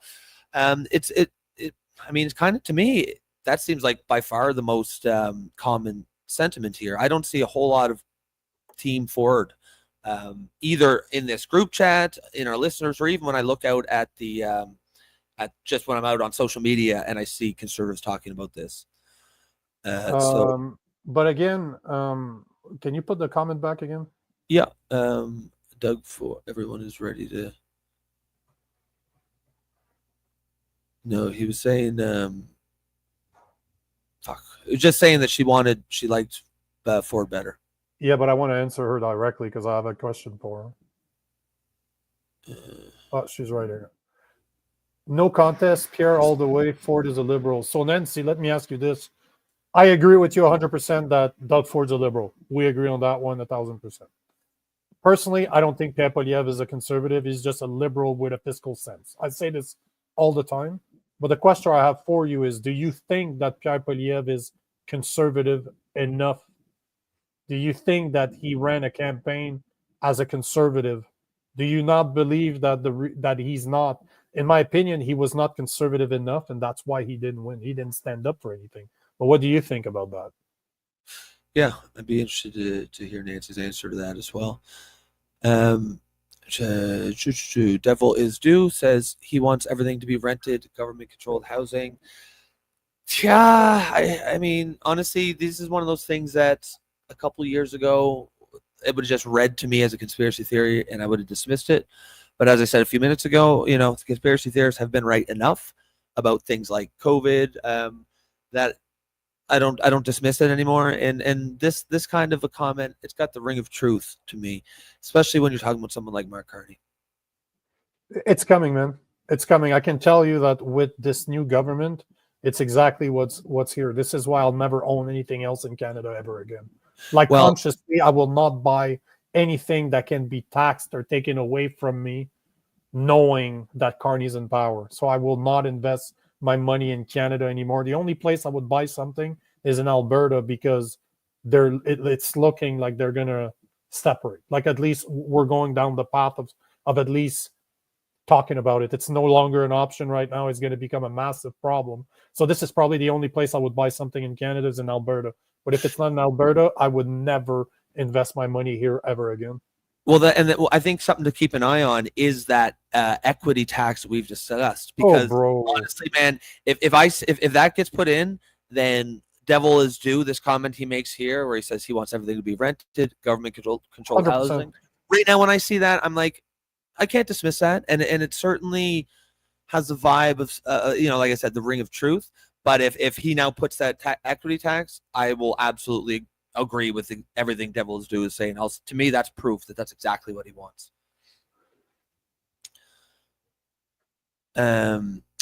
Robin says Pierre did nothing wrong. It was rigged from the beginning.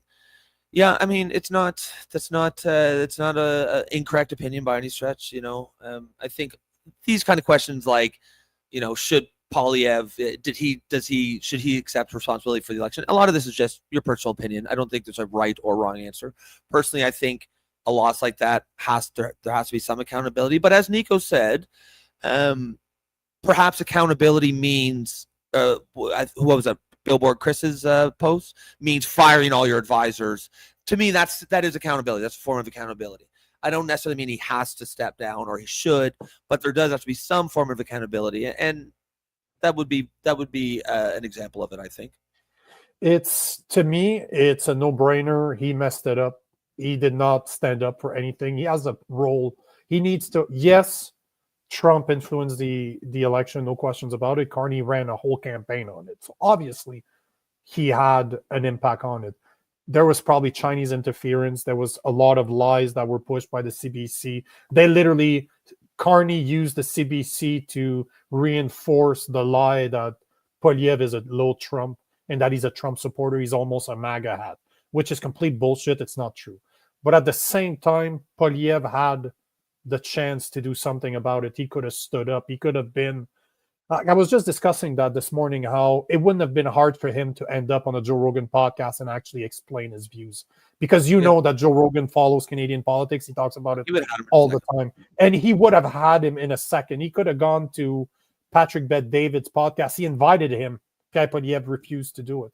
He could have done what Trump did during the last election and do as many podcasts as you want. And he should have went on liberal podcasts. He should have been on conservative podcasts. He should have been on any podcast that would have had him, because he didn't even need to go there. Most podcasts now, you can set up a live feed like we're doing right now. He could have simply, that's another thing. We had Maxime Bernier on this show. He did exactly that. Exactly my point. But also, he could have done lives like what we're doing right now. And simply, I see him go live on X all the time. Why couldn't he just do what we're doing right now? Sit down and take questions from the people. Just say, hey guys, what do you want me to talk about? Just exactly what we're doing right now. He chose not to do it. That was a choice. He chose it. No matter if it was the recommendation of his team, he was still the leader. The leader chooses the right people to be around you. You listen to the people that you trust, and then you take the final decision. That's what a leader does. He chose to listen. That's on him. Yeah, I agree with that 100%. And I think going forward, that kind of strategy is going to be a winning formula going forward. I mean, that's what Trump did, he doesn't have a choice. The mainstream media is against him. Yes. We don't have a Fox News that's a great point. Like they do in the US, right? We don't have a Fox News where Trump can just go and they will let him say whatever the fuck he wants without ever being challenged. We don't have that in Canada, but Carney has that in the CBC. So Pierre Poilievre, what's his choice? Fuck mainstream media. Let's go see those podcasters. Let's go see independent media. Let's go see people with platforms out there to reach my audience. That's his only choice. Yep, I agree. And I, if I were to saw a politician doing that, just being fearless, going out on the shows, I don't give a shit. I don't need a scripted questions. Ask me, give me whatever you got. I know my positions. I can speak about them. I can defend them. Even if I didn't agree with that guy, I would listen to him. I would absolutely give him the time of day with an open mind. There's a lot of power in that. It's like me and you talk about a lot of issues. Any of the ones that we talk about a lot, you could just bring it up right now and we could go into it, right? When you think about these things all the time, when you talk about them, it's always right there. And to me, that just seems like a politician who's afraid to go on those kind of shows. Yeah. It just tells me you're not really putting the work in, man. You're not really studying your positions, and you just don't really believe in them. Because if you did, you'd have no problems going on a show. You won't need to know what they're going to ask you, because you know that no matter what they ask you, you know what you're going to say to it. And I will even add more to this, using this episode as an example. So we go 2.5 hours every day. We take questions from the people. We take comments from people that disagree with us, that agree with us, that calls us name, or that will fondle our balls at Jason, right? We have all the type of comments, and we interact with them live. There's no filters. There's no bullshit. We're just two dudes that are taking questions that build a social media audience over the past few years, and we get to have an audience now because we're putting in the hard work. But this, if you and I can do this with no team, no nothing, just two dudes doing this, how does it look when our leader, and Mark Carney is as guilty as Pierre Poilievre on this. They all are. Both of them chose not to run a real campaign and be in front of the people, because what I'm seeing, and especially from the Conservative and the Republican before the last election, were really prone to that too, is not to use social media. Like the Conservative are normally older people, and they don't use technology to their advantage. It's really, they say that it's Barron Trump that told to his father, "Hey, bro." Yeah, I heard that. He probably didn't say bro, but he told his father, "You need to do podcasts. This is how you're going to reach young men, because young men listen to podcasts. That's how a lot of them consume information. So do it." That's the same thing for Pierre Poilievre. He had all the opportunities to do that, and it was free. None of those people with massive audiences would have ever expected him to pay. It was free publicity that he could have done. He could have done, if I was his team, I would have told him, you're doing at least a podcast a day. If I can book you 3, guess what, motherfucker? You're doing 3 podcasts a day.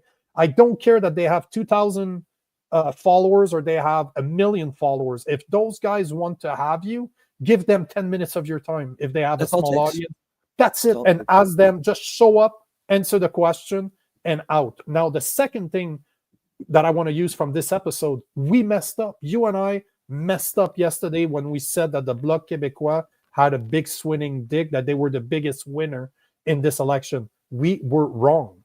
We actually made a mistake, and we were wrong. I looked at the data this morning, and when Rob and I talk, I'm like, "Hey, bro, we need to walk that back, because as per the new data, we were wrong. They have no power whatsoever." Can you imagine if a politician had the balls to do that, had the balls to go on a show live or even pre-recorded, make a mistake, and then address it just the way that we did? Why is it that we can do it, two yahoos, yet, as you like to say, we can do this, but our leaders can't do that? We're going to make mistakes. Look at your own life. How many mistakes have you made? I can guarantee you I'm going to make more. No questions about it. I've made a lot of mistakes in my life, and guess what? I'm going to make a lot of mistakes in the future. But one thing, I will never be scared to admit that I'm wrong. And in my opinion, this is why they don't do those big podcasts, because they're fucking scared to say the wrong thing, and then this will be broadcasted to millions of people. Who the fuck cares? We all make mistakes. But imagine a leader that's ready to do this, to just say, "You know what, guys? I messed up. Here's what I said. This is what I should have said. I'll be better next time." Plain and simple. We all forgive them, but I would respect a guy that would do that, even if I don't agree with you. Yep, 100%. I think there's, people just respect that. People have a lot of time for someone who's willing to say, "Oh, you know what? I didn't say that the right way," or this or that. Just own up to it and move on. And it's like they're so terrified of. They don't understand how robotic they come off, because everything's so fucking scripted. If you go out there and you're just yourself and you're authentic, yeah, you might fuck up a little bit. You might, but what you would gain is you can't buy that because you will look like a real human being. You'll look like an actual person. And so many of these politicians just seem so robotic because everything is so fucking scripted. And I think it's a really narrow-minded view about how politicians should behave. It seems like it's all of them. Trump's really the only one who just kind of doesn't give a shit and just goes out there, and look how that worked out for him. Obviously, it worked out well. Imagine on top of that if he took accountability for his mistakes, because that he won't do. I think we can all agree that if there's somebody that will not admit that he's wrong and will double down on it, it's Trump. Yeah. But imagine if a guy like Trump took accountability and just say, "You know what, guys? I fucked up. I'm human. This is what we're gonna do forward from now. That's what we're gonna do next. And you know what? Next time I fuck up, because I'm gonna fuck up again, I'll apologize. We'll figure it out and we'll move on." Can you imagine the type of politician, the type of that would be the new wave of politician? Yeah, because that's really, I think, his Achilles heel. He gets his psyche or his ego just won't allow for that kind of a thing. And I think it definitely hurts him a lot. But I think you're 100% right. Jason Jiskowski. I think that's bang on. Good for you. He says people voted out of fear of Trump. Yeah, if you were watching the show yesterday, that is absolutely what both Nico and I were beating that drum quite a bit yesterday. Robin says he's irreplaceable right now. I believe she's talking about Poilievre. All of his cabinet is extremely respected with the Tories. Yeah. You might be right. You might be right. But all right, let's get one down. thing's for sure, he needs to take accountability. He needs to figure out what went Yep. wrong and change it. Does it mean firing people? Does it mean him changing? Because as per Billboard Chris, what he thinks is that they didn't allow him to shine. They didn't allow him to show his personality and to just show people the type of person that he is. Because at the end of the day, you vote for the people that you like, right? Yep. Unless you're Yep. running a fair campaign a la Carney, but most of the time people vote for people that they like because they see themselves in them. Yep. If he is that, because I've heard this from many people from inside his campaign, bro, you need to stop talking badly about the guy you don't know, because you see once he's elected, he's not going to be the same. And I'm like, that means he's not a real leader. If he doesn't have the balls to stand up for it right now, there's something wrong. I don't, if is he the problem? Is surrounding the problem? But no matter what, there's a problem. I'm still going to call him out, right? But we'll see. We'll see. Maybe you're right, Robin. Maybe you're right. And he's fucking awesome as a person, and he stands for all the right things. And he's going to fire everybody, look in the mirror, fire everybody, and change his tune. That we need a more conservative party.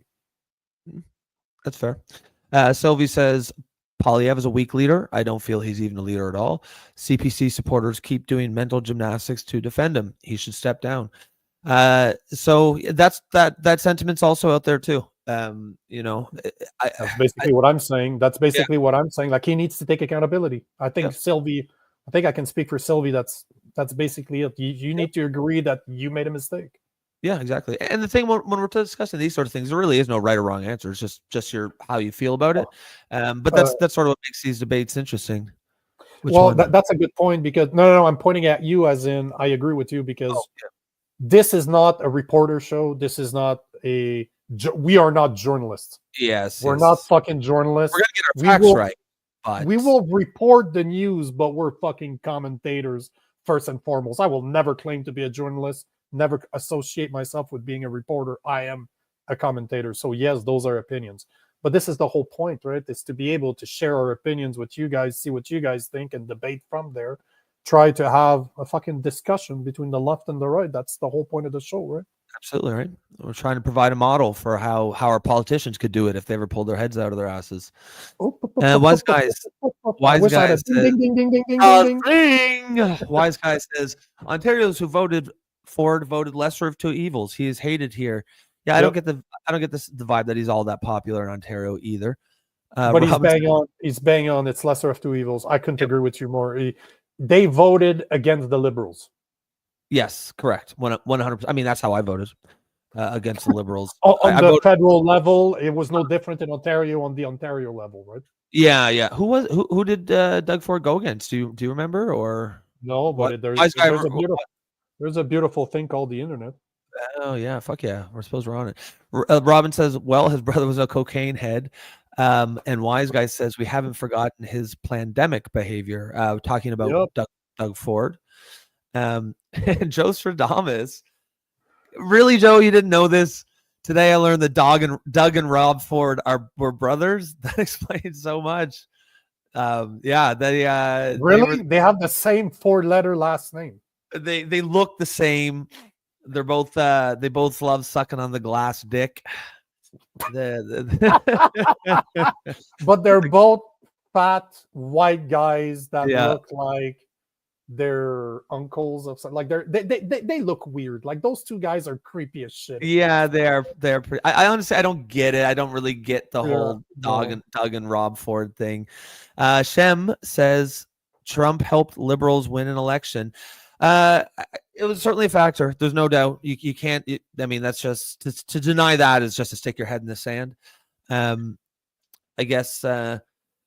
Who knows what's going on in Trump's head? I don't know that he thought that much about it. I just don't think he thinks that. I don't think he's that strategic. I think I don't think he liked Poilievre, and he said that. I guess we'll have to see. What's your take on that? It's one of those things that, Jordan Peterson said that he believed that it was just a fumble. Because we have to agree that Trump does say some stupid fucking shit sometimes. And clearly he's not sitting there trying to do the mental breakdown of should I be saying this or not? He just fucking says it. And the 51st state comment, did it hurt Pierre Poilievre? Yeah, 100%. I'm not disagreeing that it did it. but that's not the sole reason he lost. To say, and I was talking about this with Ted here yesterday, and I was saying that right now I'm seeing TDS from the left and from the right. The TDS from the Liberal won them the election. The TDS from the Conservative lost them the election. This to me is fucking hilarious. People are blaming Trump for not only winning the election for the Liberals, but losing the election for the Conservatives. So which one is it? Yeah, it's all Trump all the time, right? So why is it always Trump's fault? Trump is a mega troll, as you like to call him. He's a mega troll. Yep. And trolls only work if you give them the power. If you listen to them and repeat their shit. And somebody said, posted this morning, I should have kept it, but he's like, the biggest thing that Trump is able to achieve is that he doesn't even need to go on left-leaning media to speak his point. All he needs to do is to post it on Truth Social, and his opponents will be reposting his comments. So he is the most talked about man on the planet and has been so since he started running in 2015. So the dude has been in our heads for 10 years. Let it go. Just fucking let it go. He's going to be there. He's not going away. He's still there for at least 4 years. So let it go. Yep, I agree with that. Wintertime says Doug Ford is not a conservative and never has been. He is the same as the fake conservatives in BC. They are liberals that call themselves conservatives. This should not even be a discussion. So that's interesting to me. Like I said, I am on the left, so I'm not. I guess I don't really get that deeply into conservative politics, except for this election. But is that the general consensus that Doug Ford is sort of a fake conservative, a liberal conservative? And I guess I never. Question to you, Wintertime: do you think Pierre Poilievre is a real conservative? Yeah, interesting. Yeah, I'd like to hear that as well. But that is the consensus. Yes, it is. Doug Ford is not a liberal one. Sorry, that Doug Ford's not a conservative. He's a liberal. Yeah. Serge Rizkov says liberals say otherwise. They say he's too conservative and needs to be more progressive, and that's why he lost. Yeah, and I'm again referring to Pierre Poilievre, obviously. Yes, I do believe so. Well, yeah, I guess liberals probably, I guess small L liberals, they're probably not going to, they're probably not the right ones to ask that question to. And that's why even obviously I will give my take or my opinion, but I'm not a conservative. I'm not in the Conservative Party. So it's always as an outsider. But of course, liberals and people on the left, a lot of them, especially if they voted liberal, are going to say that Poilievre is too far right. I know I heard that all the time. There was always, he's coming after gays. He's coming after abortion. It's like, no, he's not. He's literally specifically said he's not. Like, I think a lot of people just fucking got it stuck in their head that these are the conservatives 20 years and just never bothered to pick up a newspaper or go to a website to actually ask any, find out any different. This was the comment. Yeah, hold on. Because this one here by Serge. Yeah. Serge, I got a question for you. So what makes you, because I'm assuming right now that you believe this, or it's where do you sit, Serge? Yeah. Do you believe what you're saying right now? Was that as per your personal opinion, or are you talking about liberals as a whole, which you're not part of? Because the question I have for you, if you do believe what you wrote here, that conservatives need to be more progressive and that's why they lost, can you tell me in which ways Pierre Poilievre was not progressive enough? What did he say to you that a liberal wouldn't have said? Because I didn't hear much that separated Pierre Poilievre from a liberal, in my opinion. Like, remove the fiscal responsibility. Obviously, he wanted to bring the debt down. He's the only one that was actually talking about this. But on social issues, Pierre Poilievre to me sounds like a liberal. I couldn't make the difference between Pierre Poilievre and a liberal on social issues. So if you believe what you wrote here, where do you think that Pierre Poilievre was not progressive enough? Yeah, and then just if that's not what you believe personally, just let us know as well, because I think this is the first time what they were saying, what the liberals you're talking about were saying, because I'm curious to hear it. And Tom the Bomb, great name. It would need to be an Eastern Conservative Party. The West wouldn't vote for him. We're talking about Ford or Poilievre, I guess. Yeah. I honestly, just based on the comments I'm seeing here, I don't really see a whole lot of large Doug Ford constituency within the Conservative Party. No. Obviously, this isn't entirely representative, but I think we've got a pretty broad cross section of political watchers. So I think it definitely. I don't think it's going to be too different from what you see in here. And also when I'm out on social media, I don't see a whole lot of pro Doug Ford people either, unless they're like Ontario political insiders, and of course that's why they're right there. I'm seeing a lot of new names and new faces, especially on our YouTube channel. If you're new and you like the conversation, you like the show, you like what you're seeing right now, please subscribe. There's a little subscribe button somewhere. Just click on it. Make sure you're aware. You join us. We're here every day, starting at 12 Eastern. We sometimes finish at 2, but we normally more finish around 2:30. Sometimes we go over. But all I'm saying, make sure to subscribe. Make sure to, if you enjoyed this, comment, like, subscribe, and make sure to join us again Monday to Friday, 12 to 2-ish, every day, Eastern time. Yep. Yeah, no, I mean that's yeah, exactly. Sometimes we get too so involved in the conversation, we kind of forget to spit that out. But I'm glad you remembered. But that's the whole point. That's the whole point. Is we're getting so much comments over the past week. I'm happy because I wanted a talk show. I wanted a place where we can interact with people. Old school radio, talk radio, AM. I'm older. I like this shit, but it seems like there's demand for it because you guys are here. So hey, we'll take all the comments we can and interact with you guys. That's the point. Yes. Okay. So yeah, there's where we were. That was Tom the Bomb.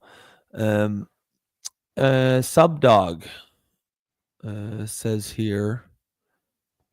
Sorry, why is that? Yeah. He says, so sorry, but Pierre ran a great election, gained 24 seats. If the NDP was still there, we would have won a majority. Well, yeah, but that's like saying, if your aunt had a penis, she'd be your uncle. Like, that isn't what actually happened. The NDP was there, and they will always be there.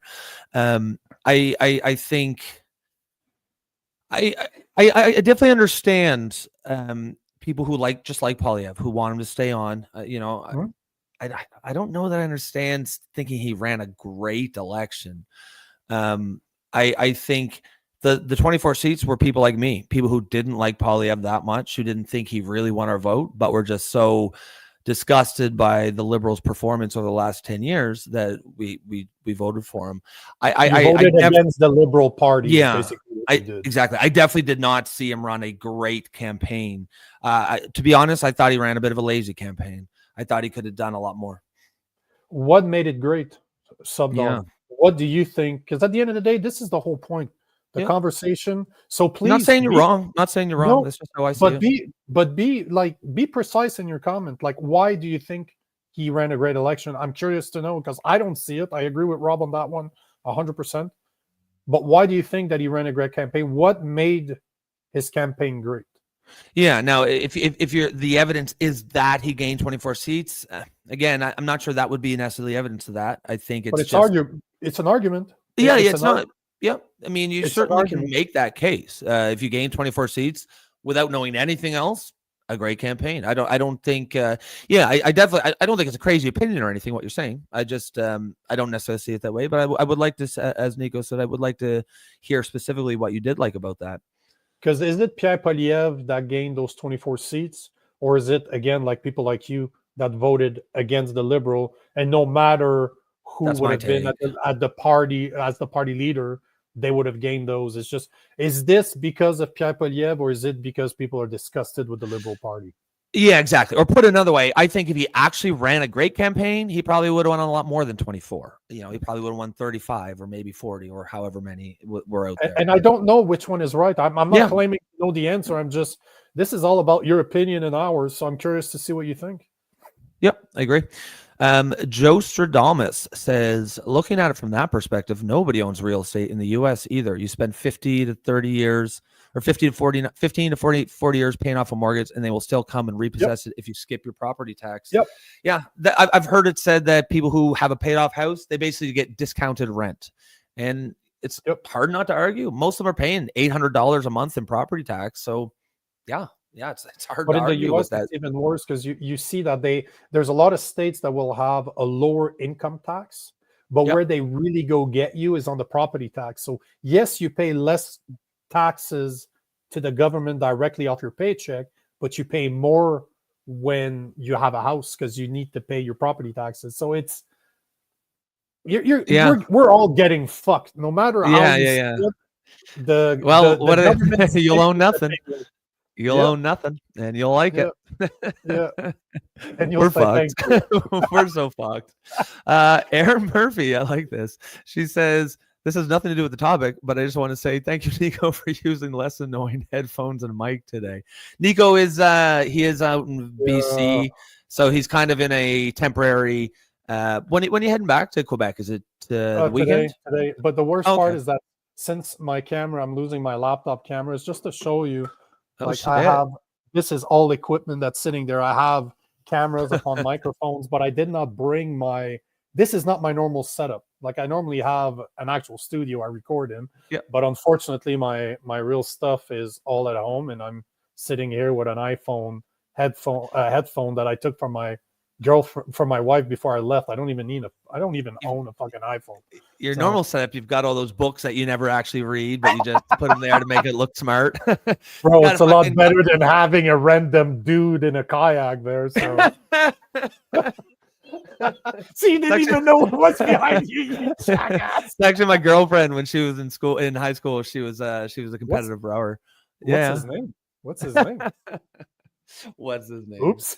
Yeah. Oops. Her name- No, Michelle but Aaron, Michelle Obama.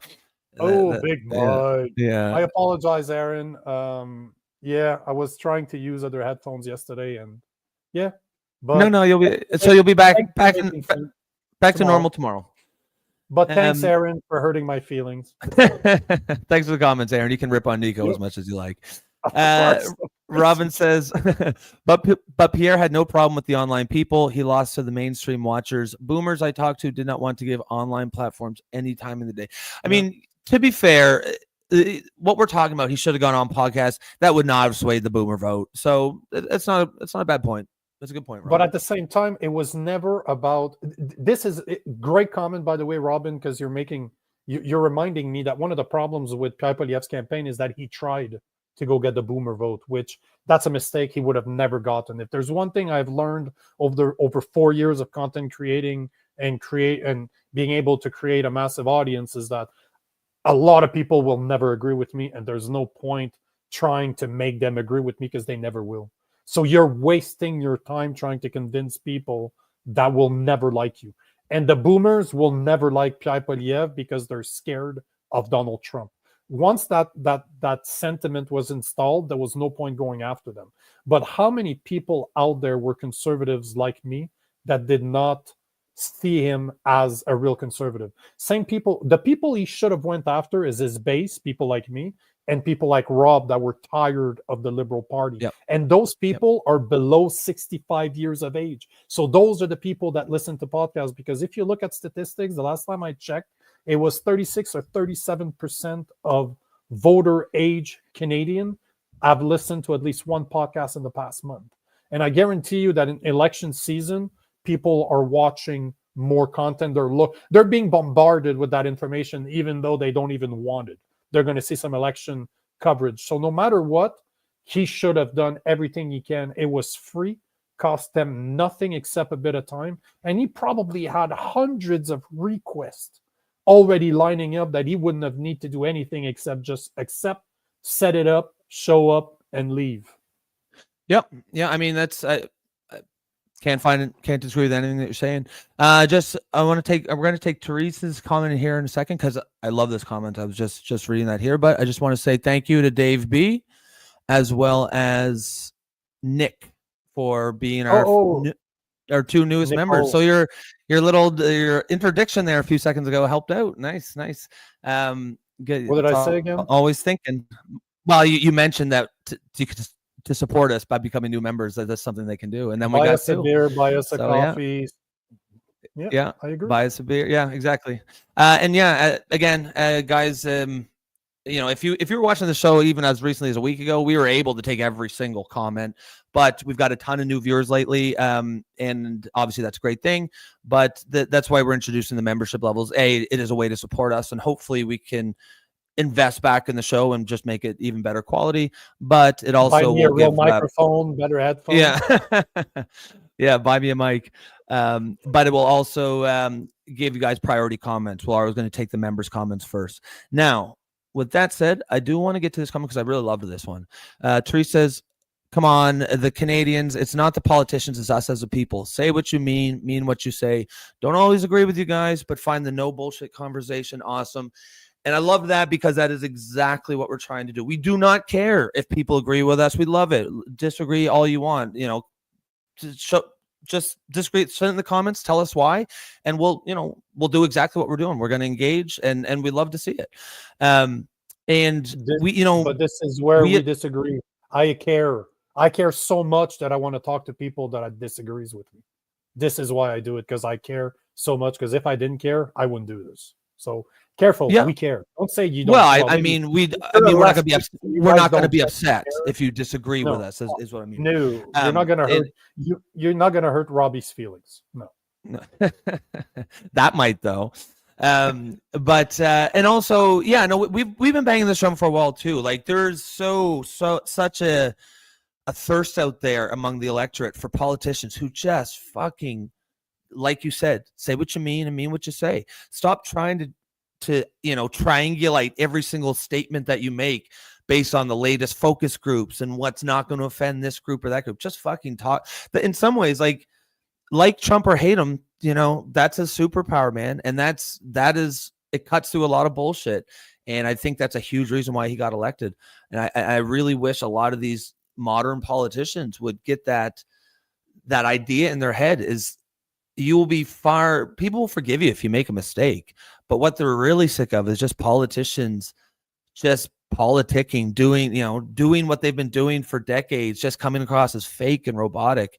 And the first politician that does it, especially up here in Canada, I think is going to be rewarded for it a lot.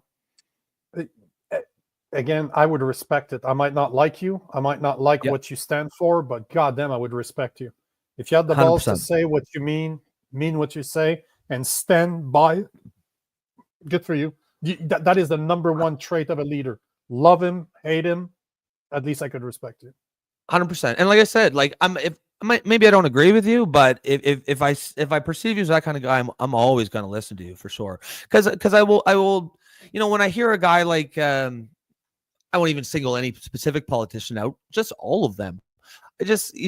You think like they're all just bullshit, and you don't get a sense that any of them are actually authentic in any sense. And there's just such a hunger for that. I think whoever first gloms onto that idea that, I can just go out there and be myself and just say what I actually believe, I think that they're going to get rewarded at the polls for that. Can I just show this one? Because I really like what you're saying. Robin is saying Pierre believes in small governments. That is a very conservative stand. Why didn't he say so? This is my point. The thing is what he said 6 months ago or before the election, nobody remembers. We have a very short attention span. So why didn't he not beat that drum? Why? You should choose 5, 6, maybe 5 topics that you should have. It should have been for him 10 years of economical disaster from the Liberals, free speech. It could have been, I want smaller governments, crime rates, and choose a 5th one. Oh, men don't deserve to be in women's sports. Bang, that's all you talk about for 28 days, 30 days during the campaign. You beat that drum every single fucking day in every fucking speech that you make, in every post. It's one of those 5 topics. The rest we don't care. That would have won him the election. 100%. If he could have produced that video that we watched a couple of weeks last week on the Friday, as we are doing our Friday just show, before the election. I'm like, hey, bro, look at this video. Never watched it. Yeah, never watched it. And I was like, motherfucker, where was that during all your campaign? He could have made we both were. On those 5 topics, he could have made a video a day. He would have won that election, in my opinion. So I understand what you're saying. And I'm not saying, Robin, that you're wrong in any way, shape, or form. All I'm saying is he needed to beat that drum day in, day out, to talk to his base, to talk to the people that weren't sure, like Rob. If that's what he stands for, awesome. Talk about it and have the balls to say so. Yep. Rather than speak about a million things one time, talk about 5 things fucking, a million times. You know what I mean? Like, get the most important topics and just fucking hammer them again and again. That chart that we show all the time, the GDP chart, he should have stapled that to his forehead. And every time he went out and talked, crime rate, same thing. Because that's fucking commercial of those 2 old white guys playing golf talking about that. That's not moving the needle. We have the money. Oh, we feel bad for our kids, but we have the money to put a down payment on a house for them. This is not the reality of most Canadians, bruh. Yeah. Like, most Canadians don't have parents that are capable of just dropping 50 grand or 100 giving you, grand. just give you a fucking down payment for a house like that. I mean, Jesus, if you think that's the reality, I mean, that you're a bit. You're not talking to you're not understanding your base. Yeah, you're not talking to your base. That's right. Sasquatch Chronicles. Oh, nice. This is actually gives us a good segue here. She says, I admire Daniel Smith for lowering the requirements for the people to have a voice and bring forth issues they want change, referring to the referendum. It was 600,000 signatures, and she lowered to, I think, 167 or something. 177,000, if I'm not mistaken. Yes, that's right. Politicians forget they work for the people. Yeah, I thought that was really important because that sounds like my burner account. That sounds like I'm the one that's been. Yeah, is that you? Yeah. Oh shit, that was me. Oh, honey, did I change the name? I thought that was with you. I thought that was important the day after the election, because if you didn't need to do it, they were going to get 600,000 votes. But what it signaled was that she's not going to get into the way. Like I said, it wouldn't actually surprise me if once the referendum gets going, she actually does publicly support staying in Canada. But, and that's her right, but she's also signaled that she is not going to get in the way. She's not going to make it hard. In fact, she's going to make it easier for Albertans to have their voice. And you got to respect that. That's leadership. And before I throw it to you, Nico, for your take, that's giving me a good segue, guys. After the election, me and Nico, we really talked about this, and we realized that this issue, this Alberta separation independence issue, is going to be the defining story in Canadian politics for the foreseeable future and possibly for the long term. But at the same time, mainstream media is not going to touch that with a 10-foot pole. So if that story is important to you, we've already, me and Nico have already agreed that this show is going to be on top of that story, like fucking white on rice. If there is any updates come out, you're going to hear them on here. We're going to try to get guests on the show to explain the intricacies of the process and how that's going. We just wanted to make it so that if all you ever do is watch this show, you'll be extremely informed about that issue, because I think there's going to be a lot of hunger for it. However you sit, wherever you sit, like neither of us Albertans, and both of us will say we don't want Alberta to separate, but we also are very sympathetic to their frustrations. And so at the end of the day, we're not going to push an angle. We're just going to inform you guys, just because we think that there's going to be a lot of hunger for that story, and the mainstream media is not going to feed that hunger. So that thanks for that comment, Sasquatch. It gives us the opportunity to just segue into that. But yeah, Nico, what's your take there? Well, I'm just going to say that at the same time, this is not going to become a Albertan separatist podcast. For sure. Yeah, it's just that we are, the reason we do this is that we want to talk about the subjects that mainstream media is not going to touch. We want to be able to enable that conversation, because in my opinion, Albertans seeking independence has nothing to do with partisan politics. This is not a liberal thing. This is not a conservative thing. This is just independence because they've been fucked for the past 10 years. So I get it. I fully understand it, but we need to be aware of it, because if this goes through, this will change the landscape of Canada. And I'm going to quote Jason Leving again, and I've quoted him a bunch of times on this, but he believes that Mark Carney will be the last prime minister of Canada as we know it today. So the Canada that we grew up in will not exist under Carney. Like, he will be the last prime minister to actually rule or be the leader of Canada that we grew up in. And I agree with him. I don't think that Alberta's going to stay. I wouldn't be surprised if Saskatchewan goes, a part of BC goes. So it's going to be a massive fucking story. And we want to make sure that as Easterners, you guys are the Easterners in this show are aware of it, because this is not being spoken about, and it's going to hit you like a baseball bat if you're not informed about this, and you will wonder, like, where the fuck is this coming from? Because until a few months ago, I was not aware of this. It's really just the more I started recording podcasts with people in Alberta, meeting with people in BC, like where I am right now, that I get to speak to those people, and I'm like, God damn, I was not aware that we were both kind of surprised.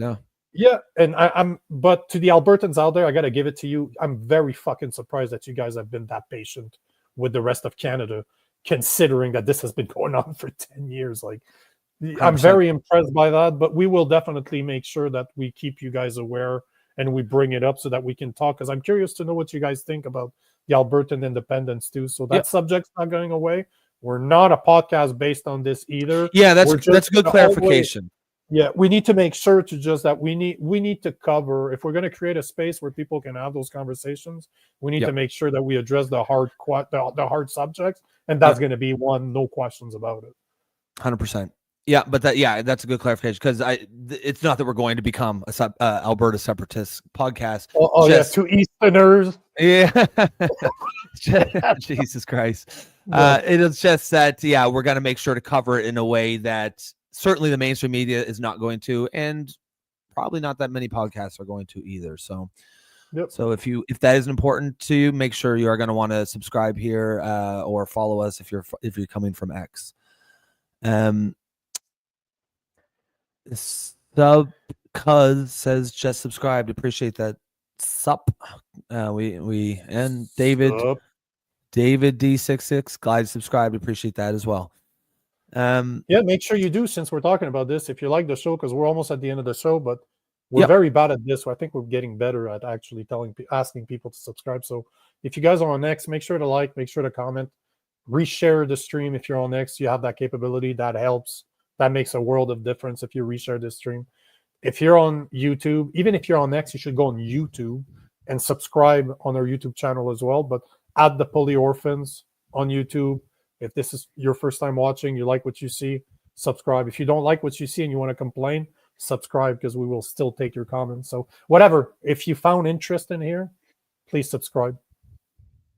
Yes. Yeah, absolutely. Again, we believe that there just aren't that many spaces out there. There aren't that many podcast shows out there doing this kind of thing. If you're the type, and I know most of our audience is not the type, but if you're the type where you just want to go somewhere where it's tribal and just screaming at the other side, there's plenty of those kind of shows out there. But we're trying to do something a little bit different. And when we started to talk about doing this show, we just had this gut feeling that there was a lot of people out there like us who were just really kind of disgusted with the way politics was, just the discourse. Nothing productive was getting done. No productive debates could ever be had.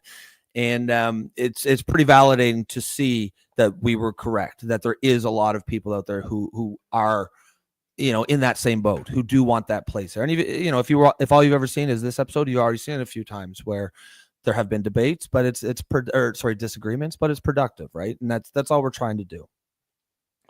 Amen, brother. Yes. Robin says, she's responding to one of the comments. Yeah, I love to when you see that. I love that. Yeah, the conversations going on between the subscribers in the comments. People agree, people disagree. I like that the discourse is going on, and from what I see, people are still polite, although they disagree. I fucking love it. Because I don't like when people call each other's name. We can have that conversation without calling others' name, because it doesn't move the needle whatsoever. It doesn't help. Exactly. And there have been a few commenters, over the last couple of weeks to come in here, and it seems like they get the community sort of self-polices itself. And again, you love to see that as well. Self-polices itself. Self-polices itself. Wise guy says, see, speaking of mistakes made when you're going live, there's one. And the doo-doo early. Doo-doo. Wise guy says, did you guys watch any of Poilievre's rally speeches? He talked about all the things you mentioned, in fact. Again, this is not what we're debating. We're not debating about the fact that he talked about it, but like you said earlier, it's one thing to talk about a million subject one times and just one time, and choosing 5 or 6 topics to beat the drum every single day about it, because people have a really bad memory. They Yes. don't remember. We are overexposed to content. You go on social media, you go on TV, wherever you go, you're overexposed on content, and we don't remember. We have less of an attention span than a red. How do you call it? Not a red Goldfish? fish, a goldfish. Thank you. Goldfish. And a red fish. it's poisson rouge in French. Okay. So it's a red fish. It's not golden fish. But all we're saying, wise guy, is that he probably did mention it. He also mentioned that he didn't think that men belonged in women's sport, but he didn't make it. He didn't beat the topical. drum. And Yeah. this is what I've been saying: is beat the drum on what you know your base wants to hear, and what the people like Rob that you're targeting to vote for you want to hear. And if anybody knows one thing about Rob, don't mention puberty blockers. Don't mention anything around. Oh, that's kids, or else he goes in a fucking see. He's gonna try to do it now. No. He's gonna go on a fucking massive rabbit hole. The trans thing is my trigger for sure. Transgenderism, So, like that. If you want to hear rants upon rants, that's how you get it. And that is what moved the needle for Rob from the get-go, was the trans movement. He's like, I cannot stand for this. And this is why he's a common sense liberal, that he didn't go with the woke agenda.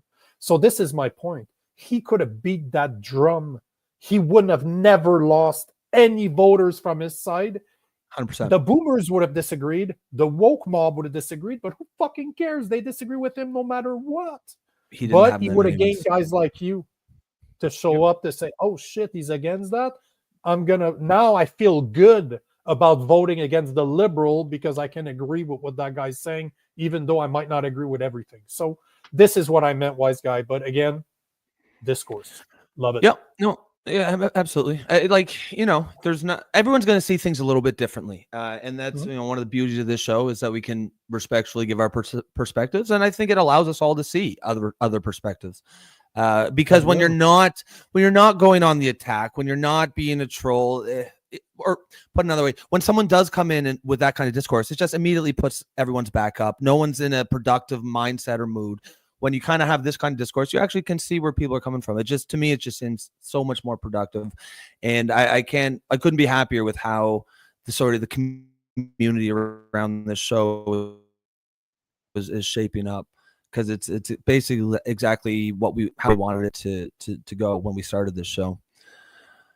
There's so many comments, because I guess we'll just take the rest of these and then but there was one from Robin I wanted to address, because she was saying that Poilievre did speak about a lot of those issues, but again, he didn't beat the drum. This is always what it comes down to.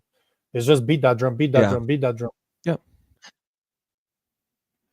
Yeah, I agree with that. Like, the fact is, like, we covered this election, and no, we did not watch every single speech. So I have no doubt, like you said, that he said a lot of these things, but we never, like, if he was beating the drum, we would have seen it and heard it a lot more often, I think. Jazzation. This could have literally ran on economy, policy, and crime rate.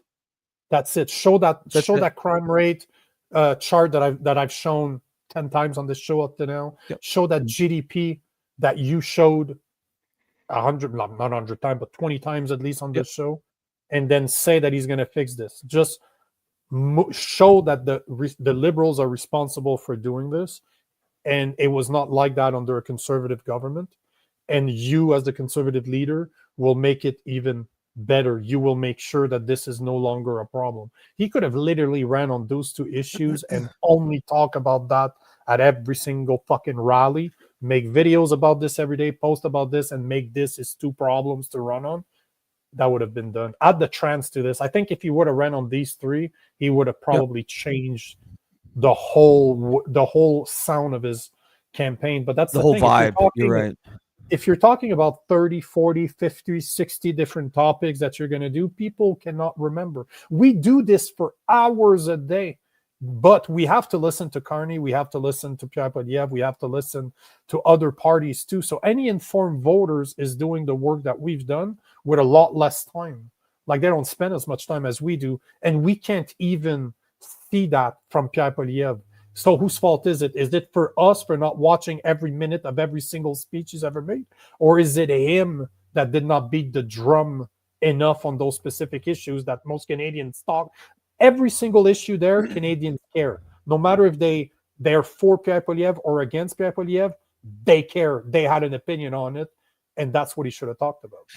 Yeah, no, that's and another there's another factor involved too. Like, we know that the media is obviously going to be biased against Poilievre, but they are going to report on him. They have to.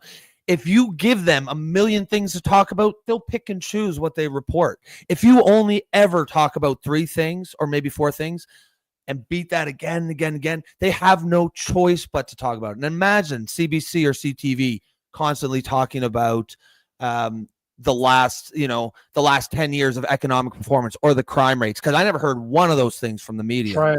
They wouldn't bring that up, but they would bring the trans issue. That if Pierre Poilievre would have, because the economy they wouldn't touch, crime rate they wouldn't touch because it goes against them. Well, but I mean, if that's all he talked about, they would have to on some level at least touch it. They probably put their trends. They would touch the trends, because the trends would have moved the needle for Pierre Poilievre. I don't think the economy and the crime rate would have done for CBC. It would have done a great thing on social media and alternative media, but you know as well as I do, if he brought up trends, the CBC would have been on it day in, day out. That would have forced people to go see what else he stands for. They would have been talking about him. You would have been all over the media just talking against the trans agenda or the woke agenda, because he started doing it, but he didn't beat the drum. Yeah. We're definitely on the same page with that. So Jazz H says Libs remove their core principles with the carbon tax in time for the election, but it's still in law and they will bring it back soon, and even more costs. Libs budget is $150 billion more expensive. That's a great point. They did not. Some people think they got rid of the carbon tax. They did not. They slid it down to 0, but the tax is still on the books. They can always slide it back up, and a lot of people don't realize that. So that's an excellent point. Cheryl says, Nico, in every speech I saw PP make, he said the lost liberal decade and went on about cost of living and crime. Yeah, you know what? For me, the thing is, every single time I showed people that chart, and if you watch the show a lot, you'll know what I'm talking about. It just shows Canada, US GDP since like the year 2000. They went lockstep. When they went down together. They went up together. And then as soon as 2014 hit and Justin Trudeau got elected, US kept going up and Canada's kept going down. And every single person I showed that to was shocked. Every single one was like, what? I didn't know that. So just saying the lost liberal decade does not cut it. It's not actually showing like that. He should have showed the charts, the numbers again and again and again. Yeah, he said that. And you can make the argument he shouldn't have to do that. People should do the research, but we know they don't. So he's got to take that into account. And even I'll add to this, because not only that, but imagine saying that over the past 10 years of liberal government, the US has outgrown us by 20 times on our GDP. We grew 1%. They grew somewhere between 19 to 21. Put those numbers in. And this is the point I was trying to make, Cheryl, is I'm not debating the fact that he's never mentioned it. I'm not saying that. What I'm saying is he did not make it his core values or the core topics that he would cover for his campaign. Nobody listens to every single speech that he's made. The people that don't know Pierre Poilievre, they don't want to listen to him. People are used to reels. They're used to low posts showing. People are used to memes. They're used to reels. So you need to create a reel every day or 5 times a day, 30 seconds long. Just say what you stand for on those 4 or 5 core issues that you've identified. And that's all you post. That's all you talk about. 100%. Sure, you have to continue doing your rallies and talk to the people that are there, but understand that the average Canadian does not listen to politicians speak. It needs to be beat boring as shit. But you need to create those reels. You need to create those pictures, those charts that both you and I have been showing. He could have literally reposted that every day. Repost. Just change the title a bit, change the picture a bit, but just share that information every day. And actually, Cheryl, I'll put out a little challenge to everyone listening here. Okay. And I'm going to show this probably not for the last time, but are you? There you go. Wait, here we are. Yep, we see it. There. Okay. So this is that chart. All you got to do, just go to Google, put in Canada versus USA GDP and look images. You will find it. Anyone who's listening, go find this chart and show it to people. Show it to say, hey, did you know that this is how our economy performed? Look at how that Trudeau had. That's when he got elected. Obviously, it is literally zoomed in way too much. Hold on. It is it's literally 5 minutes after he got elected. Our economy decoupled. That's good. Decoupled from the United States. Show that to people and tell them if they are aware that our economy performed this way over the last 10 years. I guarantee you most of them will not know. And once you see that, you will know that Poilievre did not do a good job with his messaging, because if people knew that, I think they would have voted differently. And let me show you, so that's your homework for the weekend. Yes. Yeah. Show yours too. And then here you go. Those are the two charts that Rob and that's what Rob's has been showing at least 20 times on this show. Yep. This is the one I've been showing all along. And at the top, Canada Crime Severity Index 100 this is when in 2006 when Stephen Harper got into power. Over the next 8 years, he brought it down to 65. In 2015, when Trudeau got in power, again, right when he got elected, immediately. Right? So as Robbie says all the time, 5 minutes after he got elected, the crime rate started going up again. So this is the thing. Those are the two things that he should have ran his campaign on, because this is 100% the Liberals' fault. And under a conservative government, what happened? Crime rate went down. Under a Liberal government, crime rate went up. Our GDP has always been dueled with the US until Justin Trudeau became prime minister. We grew 1% over 10 years. The US grew 20%, 19 to 21%. That is all he would have to say, but he didn't beat that drum. And again, Cheryl, I know I respect your opinion, and it's just that he needs to take responsibility for dropping the ball on that one, because the Conservatives dropped that ball. That was an easy gimme. That was such an easy gimme. Yeah, and I mean, to go with what Cheryl says, I recall him saying that a lot. The lost decade, lost Liberal decade. You can't afford another fourth term of Liberal government. He said it. What does that mean? I just think that's the kind of political speak that people just hear all the time. You tune it out. It doesn't mean anything. Statistics means something. Yeah. And I just think he could have done a better job there. And Robin agrees with Cheryl. Robin says, right, Cheryl, every platform I listened to, he said a gazillion times what Nico says he didn't say it enough. It was so much I was getting annoyed. And yeah, I mean, I guess obviously that's what it's supposed to. It is supposed to be a bit annoying. If you're aware of what he runs on, you're going to be annoyed by what he's always saying. But the message is not for you. The message is for the people like Rob that might only see 1 or 2 or 3 of his posts that's right. during the campaign. You follow him. If you follow Rob, it's fucking annoying because all he talks about is trans shit. But that's his thing. That's what he. If you want to see what beating the drum looks like, look at my act, and you'll see. Look at my act. He talks about trans and wokeism. That's it. But at the same time, you can easily identify what he stands for. Yeah, that's what he stands for, right? So that should have been the same thing. The left should have been able to say what Pierre Poilievre stood for. That meant he would have done a good job. Yes. His supporters would have been annoyed by it because that's all they see. But at the same time, the message was not necessarily for their supporters. It's to reinforce their supporters to what he stands for and expose the left, the common sense lefties, why he's different from the Liberal government, and put it back in their face. Because Carney never mentioned that his party fucked up the economy. He started blaming Trump in order to avoid having to answer that fucking question. That was Pierre Poilievre to say. He could have simply said, stop making everything about Trump and admit that your party has fucked the economy for the past 10 years. That could have been his message too. Well, I mean, Carney showed us how to do it. Beat the drum. That's all he ever did was beat the drum on Trump. Again, you know what I mean? I'm sure his supporters, maybe they got annoyed with it. Maybe they didn't, but it was effective. it worked. Wise Guy says, Robin, I agree. I watch every rally speech, and he hit the ball to the park on every issue except immigration. And that should have been the other topic. The reason I played this comment. Yeah. See, that's the fifth one. He should have done. We all agree. We definitely all agree on that too. Immigration is. I have not heard one single person ever say, left or right, that we need more immigrants. Not once have I heard somebody say that we need more. Not politicians, because obviously the Liberal believe that we do, but I have not spoken to one single person, left or right, that told me that, you know what, Nico, the biggest problem in Canada is that we don't have enough immigrants.